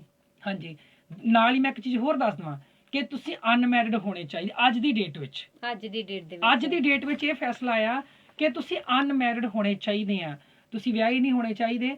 ਤੇ ਪੇਪਰ ਦੇਣਾ ਕਿੱਦਾਂ ਆ? ਕਦੋਂ ਹੁੰਦਾ ਹੈ? ਕਦੋਂ? ਹਾਂ ਬਿਲਕੁਲ, ਸਾਲ ਚ 2 ਵਾਰੀ ਹੁੰਦਾ ਜੀ। ਇਹ ਅਪ੍ਰੈਲ ਦੇ ਵਿੱਚ ਹੁੰਦਾ ਆ। ਤੇ ਤੁਸੀਂ UPSC ਦੀ ਸਾਈਟ ਜਿਹੜੀ ਚੈੱਕ ਕਰਦੇ ਰਹੋ। ਜਿੱਦਾਂ ਮੈਂ ਤੁਹਾਨੂੰ ਇੱਕ ਐਗਜ਼ਾਮਪਲ ਦਿੰਦਾ ਆ, ਵੈਸੇ ਜਿਹੜੀ UPSC ਆ ਸਾਡੀ ਯੂਨੀਅਨ ਪਬਲਿਕ ਸਰਵਿਸ ਕਮਿਸ਼ਨ, ਇਹ ਬੜੀ ਪੰਕਚੁਅਲ ਸੰਸਥਾ ਆ, ਇੱਕ ਠੋਸ ਸੰਸਥਾ ਆ, ਜਿਹਦੇ ਰੂਲ ਰੈਗੂਲੇਸ਼ਨ ਬੜੇ ਵਧੀਆ ਆ, ਔਰ ਜਿਹੜੀ ਕਦੀ ਵੀ ਆਪਣੇ ਸਿਧਾਂਤਾਂ ਦੇ ਨਾਲ, ਆਪਣੇ ਨਿਯਮਾਂ ਦੇ ਨਾਲ ਸਮਝੌਤਾ ਨਹੀਂ ਕਰਦੀ। ਹਾਂ, ਕਦੀ ਜਿੱਦਾਂ ਹੁਣ ਦੇਖੋ, ਹੁਣ ਕਰੋਨਾ ਮਹਾਮਾਰੀ ਆ, ਜਾਂ ਪਿੱਛੇ ਜੇ ਇੱਕ ਵਾਰੀ ਕੁੰਭ ਦਾ ਮੇਲਾ ਹੋਇਆ ਸੀ, ਉਹਦਾ ਕਰਕੇ ਉਹ ਪੇਪਰ ਉਸ ਏਰੀਆ 'ਚ ਨਹੀਂ ਲਿਆ ਗਿਆ ਸੀ ਜੀ ਠੀਕ ਹੈ ਹਾਂ ਇਦਾਂ ਹੋ ਸਕਦਾ ਕਿਤੇ ਅਦਰਵਾਈਜ਼ ਤੁਸੀਂ ਜੇ ਬੈਟਰ ਹੈਗਾ ਆ ਕਿ ਤੁਸੀਂ UPSC ਦੀ ਸਾਈਟ ਚੈੱਕ ਕਰੋ ਤੁਹਾਨੂੰ ਉਹ ਪੂਰੇ ਸਾਲ ਦਾ ਸ਼ਡਿਊਲ ਉਹਨਾਂ ਨੇ ਪਹਿਲੇ ਬਣਾਇਆ ਹੁੰਦਾ ਹੈ ਜਿਹਦੇ 'ਚ ਤੁਹਾਨੂੰ ਪਤਾ ਲੱਗ ਜਾਂਦਾ ਵੀ ਇਹ ਪੇਪਰ ਫਾਰਮ ਕਦੋਂ ਫਿਲ ਹੋਣੇ ਆ ਤੇ ਇਹ ਪੇਪਰ ਕਦੋਂ ਹੋਣਾ ਪੇਪਰ ਕਿੱਥੇ ਹੋਣਾ ਆ ਇਹ ਵੀ ਇੱਕ ਬਹੁਤ ਵੱਡੀ ਪ੍ਰੋਬਲਮ ਆ ਮੈਂ ਤੁਹਾਨੂੰ ਦੱਸਣਾ ਸਰ ਜੀ ਇਹਦੇ ਵਿੱਚ ਇਹ ਤੁਹਾਡੀ ਗੱਲ ਨੂੰ ਥੋੜਾ ਜਿਹਾ ਵਿੱਚ ਰੋਕ ਦਿੰਦੀ ਹਾਂ ਹਾਂ ਹੁਣ ਇੱਥੇ ਇੱਕ ਇਹ ਵੀ ਸਵਾਲ ਹੁੰਦਾ ਹੈ ਕਿ ਸਰ ਜੀ ਮੇਰੀ ਤਿਆਰੀ ਕਰਨੀ ਹੈ ਪਰ ਮੈਨੂੰ ਕੋਚ ਨਹੀਂ ਮਿਲ ਰਿਹਾ ਕੋਈ ਐਸਾ ਜਿਹਾ ਸੈਂਟਰ ਹੈਗਾ ਆਪਣੇ ਏਰੀਏ ਦੇ ਵਿੱਚ ਹਨਾ ਕਿ ਜਿੱਥੇ ਮੈਂ ਜਾ ਕੇ ਇਹਦੇ ਬਾਰੇ ਸਾਰੀ ਤਫਤੀਸ਼ ਕਰ ਸਕਾਂ ਮੈਂ ਮੰਨ ਲਓ ਇਹਦੇ ਬਾਰੇ ਖੋਜ ਕਰ ਲਵਾਂ ਮੈਂ ਆਪਣੇ ਆਪ ਨੂੰ ਕਿਵੇਂ ਫਿਟ ਰੱਖਣਾ ਹੈ ਕਿਵੇਂ ਤਿਆਰੀ ਕਰਨੀ ਹੈ ਮੈਨੂੰ ਕੋਈ ਗਾਈਡਲਾਈਨ ਵੀ ਦੇਵੇ ਹਨਾ ਕੋਈ ਸੈਂਟਰ ਆਪਣੇ ਏਰੀਏ ਦੇ ਵਿੱਚ ਹੈਗੀ ਹੈ ਤਾਂ ਜ਼ਰੂਰ ਦੱਸੋ ਨਹੀਂ ਨਾ ਇੱਕ ਮੈਂ ਗੱਲ ਦੱਸੂਗਾ ਪਹਿਲੇ ਨੰਬਰ ਤੇ ਕੋਈ ਪਾਰਟਿਕੂਲਰ ਆਪਣੇ ਏਰੀਆ 'ਚ ਇਦਾਂ ਦਾ ਸੈਂਟਰ ਨਹੀਂ ਹੈਗਾ ਜੀ ਠੀਕ ਹੈ ਅਗਰ ਕੋਈ ਬੱਚਾ ਆ ਉਹਦੇ ਮਨ ਵਿੱਚ ਚਾਹਤ ਹੈ ਕਿ ਮੈਂ ਇਸ ਸਾਈਡ 'ਚ ਜਾਣਾ ਆ ਹਰ ਡਿਸਟ੍ਰਿਕਟ ਦੇ ਵਿੱਚ ਸੈਨਿਕ ਭਲਾਈ ਦਫ਼ਤਰ ਹੁੰਦੇ ਆ ਜੀ ਸਾਡੇ ਡਿਸਟ੍ਰਿਕਟ ਕਪੂਰਥਲਾ ਦੇ ਵਿੱਚ ਵੀ ਆ ਡਿਸਟ੍ਰਿਕਟ ਜਲੰਧਰ ਦੇ ਵਿੱਚ ਵੀ ਆ ਹਰ ਡਿਸਟ੍ਰਿਕਟ ਦੇ ਵਿੱਚ ਇੱਕ ਸੈਨਿਕ ਭਲਾਈ ਦਫ਼ਤਰ ਹੁੰਦਾ ਆ ਜਿਹੜਾ ਆਰਮੀ ਵਾਲਿਆਂ ਦਾ ਹੁੰਦਾ ਹੈ ਤੁਸੀਂ ਉੱਥੇ ਜਾਓ ਉੱਥੋਂ ਵੀ ਤੁਹਾਨੂੰ ਬਹੁਤ ਸਾਰੀ ਨੌਲੇਜ ਮਿਲ ਸਕਦੀ ਕਿ ਤੁਸੀਂ ਐਨਡੀਏ 'ਚ ਕਿੱਦਾਂ ਐਂਟਰੀ ਲੈਣੀ ਹੈ ਜਿਵੇਂ ਕਪੂਰਥਲਾ ਦੇ ਪੈਕੇ ਆ ਬੱਸ ਸਟੈਂਡ ਤੋਂ ਜਲੰਧਰ ਵੱਲ ਨੂੰ ਜਾਂਦੇ ਆ ਬਿਲਕੁਲ ਜੀ ਹਰ ਡਿਸਟ੍ਰਿਕਟ ਦੇ ਵਿੱਚ ਹੈਗਾ ਆ ਤੇ ਤਿਆਰੀ ਕਿੱਦਾਂ ਕਰਨੀ ਆ ਉਹਦੇ ਲਈ ਮੈਂ ਨਾ ਪਹਿਲਾਂ ਵੀ ਬਹੁਤ ਸਾਰੀਆਂ ਆਪਣੇ ਪ੍ਰੋਗਰਾਮਾਂ 'ਚ ਗੱਲ ਕਹੀ ਆ ਕਿ +1 ਦੇ ਵਿੱਚ ਵਿਸ਼ੇ ਤੁਸੀਂ ਆਪਣੀ ਮਰਜ਼ੀ ਨਾਲ ਲੈ ਮੀਡੀਅਮ ਤੁਸੀਂ ਆਪਣੀ ਮਰਜ਼ੀ ਨਾਲ ਚੁਣੇ ਸਕੂਲ ਕਾਲਜ ਯੂਨੀਵਰਸਿਟੀ ਤੁਸੀਂ ਆਪਣੀ ਮਰਜ਼ੀ ਨਾਲ ਚੁਣੀ ਆ ਫਿਰ ਰਿਜ਼ਲਟ ਜਿਹੜਾ ਉਹ ਬੈਸਟ ਹੋਣਾ ਚਾਹੀਦਾ ਤੁਹਾਡੀ ਮਰਜ਼ੀ ਇਹਦਾ ਬਿਲਕੁਲ ਹਾਂ ਇਹਦਾ ਜਿਹੜਾ ਐਗਜ਼ਾਮ ਦਾ ਪੈਟਰਨ ਆ ਜਾਂ ਸਿਲੇਬਸ ਕਿਹੜਾ ਹੋਣਾ ਆ ਜੋ ਤੁਸੀਂ +1 ਚ ਪੜ੍ਹਿਆ ਆ ਜੀ +1 ਦੇ ਵਿੱਚ +1 ਦੇ ਵਿੱਚ ਤੁਸੀਂ ਜੋ ਪੜ੍ਹਿਆ ਆ ਉਹਨੂੰ ਹੀ ਉਹਨਾਂ ਨੇ ਪੁੱਛਣਾ ਆ ਉਹੀ ਬੇਸ ਹੁੰਦਾ ਇਹਦਾ +1 ਬੇਸ ਹੁੰਦਾ ਔਰ ਜੇਕਰ ਕੋਈ ਬੱਚਾ ਤੁਸੀਂ ਜੇ ਮੈਨੂੰ ਇਹ ਪੁੱਛੋ ਵੀ ਕਿਹੜੀਆਂ ਕਿਤਾਬਾਂ ਪੜ੍ਹਨੀਆਂ ਚਾਹੀਦੀਆਂ ਤੇ ਮੈਂ ਰეკਮੈਂਡ ਕਰੂੰਗਾ ਕਿ NCERT ਦੀਆਂ ਕਿਤਾਬਾਂ ਪੜ੍ਹੋ national council of education research and training new Delhi ਉਹਨਾਂ ਦੀਆਂ ਕਿਤਾਬਾਂ ਦੋਨੋਂ ਭਾਸ਼ਾ 'ਚ ਆਉਂਦੀਆਂ ਅੰਗਰੇਜ਼ੀ 'ਚ ਵੀ ਤੇ ਹਿੰਦੀ ਦੇ ਵਿੱਚ ਵੀ ਤੁਸੀਂ ਜਿਹੜੇ ਵੀ ਸਬਜੈਕਟ ਲੈ ਹੋਏ ਆ ਜਿਹੜਾ ਵੀ ਤੁਸੀਂ ਐਗਜ਼ਾਮ ਦੇਣਾ ਤੁਸੀਂ ਉਹਨਾਂ ਦੀਆਂ ਕਿਤਾਬਾਂ ਟੈਕਸਟ ਬੁੱਕਸ ਨੋ ਗਾਈਡ ਟੈਕਸਟ ਬੁੱਕ ਹੁੰਦੀਆਂ ਜਿਹੜੀਆਂ ਬਿਲਕੁਲ ਚੰਗੀ ਤਰ੍ਹਾਂ ਹਾਂ ਉਹਨਾਂ ਨੂੰ ਹਰ ਚੀਜ਼ ਨੂੰ ਬੜੀ ਬਰੀਕੀ ਦੇ ਨਾਲ ਪੜ੍ਹੋ ਕੋਈ ਵੀ ਚੀਜ਼ ਛੱਡਣੀ ਨਹੀਂ ਉਹਦੇ ਵਿੱਚੋਂ ਕਿਸੇ ਵੀ ਚੀਜ਼ ਨੂੰ ਇਹ ਨਹੀਂ ਕਹਿਣਾ ਕਿ ਅਨਇੰਪੋਰਟੈਂਟ ਹੈ ਨਹੀਂ ਪੜ੍ਹਨੀ ਇਦਾਂ ਨਹੀਂ ਕਹਿਣਾ ਹਰ ਚੀਜ਼ ਤੁਸੀਂ ਸਟੱਡੀ ਕਰਨੀ ਹੈ ਜਨਰਲ ਨੌਲੇਜ ਜਿੰਨੀ ਜ਼ਿਆਦਾ ਹੋਊਗੀ ਉਹਨਾਂ ਤੁਹਾਡੇ ਲਈ ਬੈਸਟ ਹੋਊਗਾ ਤੁਸੀਂ ਆਪਸ਼ਨ ਸਿਲੈਕਟ ਕਰਦੇ ਤਾਂ ਕੰਫਿਊਜ਼ ਨਹੀਂ ਹੋਵੋਗੇ ਉਹਦੇ ਵਿੱਚ ਬਿਲਕੁਲ ਜੀ ਹਾਂ ਇੱਕ ਨਾ ਆਪਣੀ ਗੱਲ ਵਿੱਚੋਂ ਰਹਿ ਗਈ ਮੈਂ ਜਿੱਦਾਂ ਖੜਕਵਾਸ ਨਾਲ ਦੱਸਿਆ ਮਹਾਰਾਸ਼ਟਰ ਦੇ ਵਿੱਚ ਨੈਸ਼ਨਲ ਡਿਫੈਂਸ ਅਕੈਡਮੀ ਇਦਾਂ ਇੱਕ ਇੰਡੀਅਨ ਨੇਵਲ ਅਕੈਡਮੀ ਕੇਰਲਾ ਦੇ ਵਿੱਚ ਵੀ ਹੈ ਕੇਰਲਾ ਦੇ ਵਿੱਚ ਬਿਲਕੁਲ ਸਮੁੰਦਰ ਦੇ ਕੰਢੇ ਤੇ ਆ ਨੇਵਲ ਅਕੈਡਮੀ ਨੇਵੀ ਬਿਲਕੁਲ ਤੁਸੀਂ ਨਾਮ ਤੋਂ ਜਾਣ ਗਏ ਆ ਹਾਂ ਬਿਲਕੁਲ ਸਮੁੰਦਰ ਦੇ ਕੰਢੇ ਦੇ ਉੱਪਰ ਇਹ ਹੈਗੀ ਆ ਜਿੱਥੇ ਬੱਚਿਆਂ ਨੂੰ ਜਿਹੜੇ ਬੱਚੇ ਸਿਲੈਕਟ ਹੁੰਦੇ ਆ ਨੇਵੀ ਦੇ ਵਿੱਚ ਉਹਨਾਂ ਨੂੰ ਫਿਰ ਇਸ ਅਕੈਡਮੀ ਦੇ ਵਿੱਚ ਭੇਜਿਆ ਜਾਂਦਾ ਬਿਲਕੁਲ ਤਾਂ ਤਿਆਰੀ ਕਰਨੀ ਵੀ ਆਸਾਨ ਆ ਕਿਉਂਕਿ ਆਪਾਂ ਜਹਾਜ਼ਾਂ ਦੇ ਵਿੱਚ ਜਾਣਾ ਆ ਤਾਂ ਫਿਰ ਬਿਲਕੁਲ ਜੀ ਬਿਲਕੁਲ ਹਾਂ ਜੀ ਸਰ ਜੀ ਬਿਲਕੁਲ ਸਰ ਜੀ ਇੱਕ ਚੀਜ਼ ਆਏ ਕਿ ਜਿਹੜੀਆਂ ਇਹ ਆਪਾਂ ਸਾਰੇ ਕੋਰਸਾਂ ਦੀ ਗੱਲ ਕਰਦੇ ਆ ਹਾਂਜੀ ਬਹੁਤ ਸਾਰੇ ਕੋਰਸ ਤਾਂ ਸਾਡੇ ਬੱਚਿਆਂ ਨੂੰ ਬਿਲਕੁਲ ਉਹ ਨਾ ਮਾਤਰ ਹੀ ਪਤਾ ਹੋਣਗੇ ਜਦੋਂ ਹੁਣ ਉਹਨਾਂ ਨੇ ਇਹ ਚੀਜ਼ਾਂ ਦੇਖ ਸੁਣੀਆਂ ਆ ਤੇ ਉਹਨਾਂ ਦੇ ਵਿੱਚ ਜਿਗਿਆਸਾ ਤਾਂ ਵੱਧਦੀ ਹੈ ਨਾ ਕਿ ਮੈਂ ਇਸ ਬੰਨੇ ਜਾਵਾਂ ਤੇ ਮੇਰਾ ਧਿਆਨ ਕਿਉਂ ਨਹੀਂ ਅੱਗੇ ਗਿਆ ਬਿਲਕੁਲ ਸਰ ਜੀ ਜੇ ਬੱਚੇ ਨੇ ਪਹਿਲਾਂ ਆਰਟਸ ਕਰ ਲਈ +2 ਦੇ ਵਿੱਚ ਪਰ ਉਹਦਾ ਰੁਝਾਨ ਨੇਵੀ 'ਚ ਜਾਣ ਦੇ ਲਈ ਆ ਕਿ ਉਹ +1 +2 ਦੁਆਰਾ ਕਰ ਸਕਦਾ ਆ ਇਸ ਲਾਈਨ ਨੂੰ ਲੈ ਕੇ ਮੈਂ ਨਾ ਇੱਕ ਗੱਲ ਦੱਸੂਗਾ ਐਨਡੀਏ ਦੇ ਵਿੱਚ ਨਾ ਏਜ ਫੈਕਟਰ ਬਹੁਤ ਇਫੈਕਟ ਕਰਦਾ ਹੈ ਏਜ ਫੈਕਟਰ ਜੀ ਠੀਕ ਹੈ ਨਾ ਕਿਉਂਕਿ ਤੁਹਾਡੀ ਏਜ ਫਿਰ ਜ਼ਿਆਦਾ ਨਹੀਂ ਹੋਣੀ ਚਾਹੀਦੀ ਦੇਖੋ ਜਿੱਦਾਂ ਮੈਂ ਬੋਲਿਆ ਕਿ 16.5 ਸਾਲ ਤੋਂ ਲੈ ਕੇ ਹੈਨਾ 19.5 ਸਾਲ ਤੱਕ ਤੁਸੀਂ ਜੁਆਇਨ ਕਰਨਾ ਹੁੰਦਾ ਹੈ ਇੱਥੇ ਮੈਂ ਤੁਹਾਨੂੰ ਇੱਕ ਗੱਲ ਹੋਰ ਦੱਸਦਾ ਹੁਣ ਮੰਨ ਲਓ ਕੋਈ ਬੱਚਾ ਜਿੱਦਾਂ ਤੁਸੀਂ ਕਿਹਾ ਵੀ ਅਗਰ ਬੱਚੇ ਨੇ ਆਰਟਸ ਵਿੱਚ ਕਰ ਲਈ ਆ ਚਲੋ ਉਹ ਨੇਵੀ 'ਚ ਜਾਣਾ ਚਾਹੁੰਦਾ ਸੀ ਮੇਰੇ ਹਿਸਾਬ ਨਾਲ ਤੇ ਪੋਸੀਬਲ ਨਹੀਂ ਹੈਗਾ ਕਿ ਅਗਰ ਉਹ ਦੁਬਾਰਾ ਮੈਡੀਕਲ ਦੇ ਨਾਲ ਕਰੂਗਾ +1 ਫਿਰ ਉਹਦੀ ਏਜ ਵੱਧ ਜਾਣੀ ਆ ਹਾਂ ਅਗਰ ਕੋਈ ਕਰ ਸਕਦਾ ਆ ਕਿਸੇ ਬੱਚੇ 'ਚ ਇੰਨਾ ਜਨੂਨ ਆ ਕਿਉਂਕਿ 19.5 ਸਾਲ ਲਾਸਟ ਆ ਇਸ ਤੋਂ ਜ਼ਿਆਦਾ ਨਹੀਂ ਹੋਣੀ ਚਾਹੀਦੀ ਉਮਰ ਉਹ ਵੀ ਇਦਾਂ ਆ ਵੀ 19.5 ਸਾਲ ਤੁਹਾਡੀ ਹੋਣੀ ਨਹੀਂ ਚਾਹੀਦੀ ਜਦੋਂ ਐਨਡੀਏ ਦਾ ਐਗਜ਼ਾਮ ਹੁੰਦਾ ਨਾ ਇੱਕ ਲੌਂਗ ਪ੍ਰੋਸੈਸ ਹੁੰਦਾ ਆ ਇਹ ਨਹੀਂ ਹੈ ਕਿ ਤੁਸੀਂ ਐਗਜ਼ਾਮ ਦਿੱਤਾ ਤੁਹਾਡਾ ਰਿਜ਼ਲਟ ਆ ਗਿਆ ਤੁਸੀਂ ਫਟ ਸਿਲੈਕਟ ਹੋ ਗਏ ਇੱਕ ਪੂਰੇ ਸਾਲ ਦਾ ਪ੍ਰੋਸੈਸ ਹੁੰਦਾ ਆ ਮੰਨ ਲਓ ਸਤੰਬਰ ਦੇ ਵਿੱਚ ਐਗਜ਼ਾਮ ਹੋਇਆ ਆ ਸਤੰਬਰ 'ਚ ਐਗਜ਼ਾਮ ਹੋਇਆ ਉਹਦਾ ਰਿਜ਼ਲਟ ਆ ਗਿਆ ਮਹੀਨੇ 1.5 ਮਹੀਨੇ 2 ਮਹੀਨਿਆਂ ਦੇ ਵਿੱਚ ਆ ਗਿਆ ਉਹ ਅਗਲੇ ਸਤੰਬਰ ਨੂੰ ਬੱਚੇ ਦੀ ਜੁਆਇਨਿੰਗ ਹੋਣੀ ਹੈ ਕਿਉਂਕਿ ਐਗਜ਼ਾਮ ਤੋਂ ਬਾਅਦ ਤੁਹਾਡੀ ਇੰਟਰਵਿਊ ਹੁੰਦੀ ਆ ਸਕਰੀਨਿੰਗ ਟੈਸਟ ਹੁੰਦੇ ਆ ਫਿਰ ਮੈਡੀਕਲ ਹੁੰਦਾ ਆ, ਇੱਕ ਲੰਬਾ ਪ੍ਰੋਸੈਸ ਹੈ ਉਹ।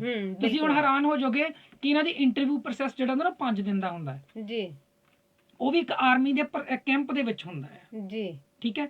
ਤੇ ਮੇਰੇ ਹਿਸਾਬ ਨਾਲ ਨਹੀਂ ਇਦਾਂ ਕਰਨਾ ਚਾਹੀਦਾ। ਬੱਚੇ ਨੂੰ ਸਟਾਰਟਿੰਗ 'ਚ ਹੀ ਸੋਚ ਲੈਣਾ ਚਾਹੀਦਾ ਕਿ ਮੈਂ ਇਸ ਲਾਈਨ 'ਚ ਜਾਣਾ ਤੇ ਮੈਨੂੰ ਆਹ ਸਬਜੈਕਟ ਰੱਖਣੇ ਚਾਹੀਦੇ।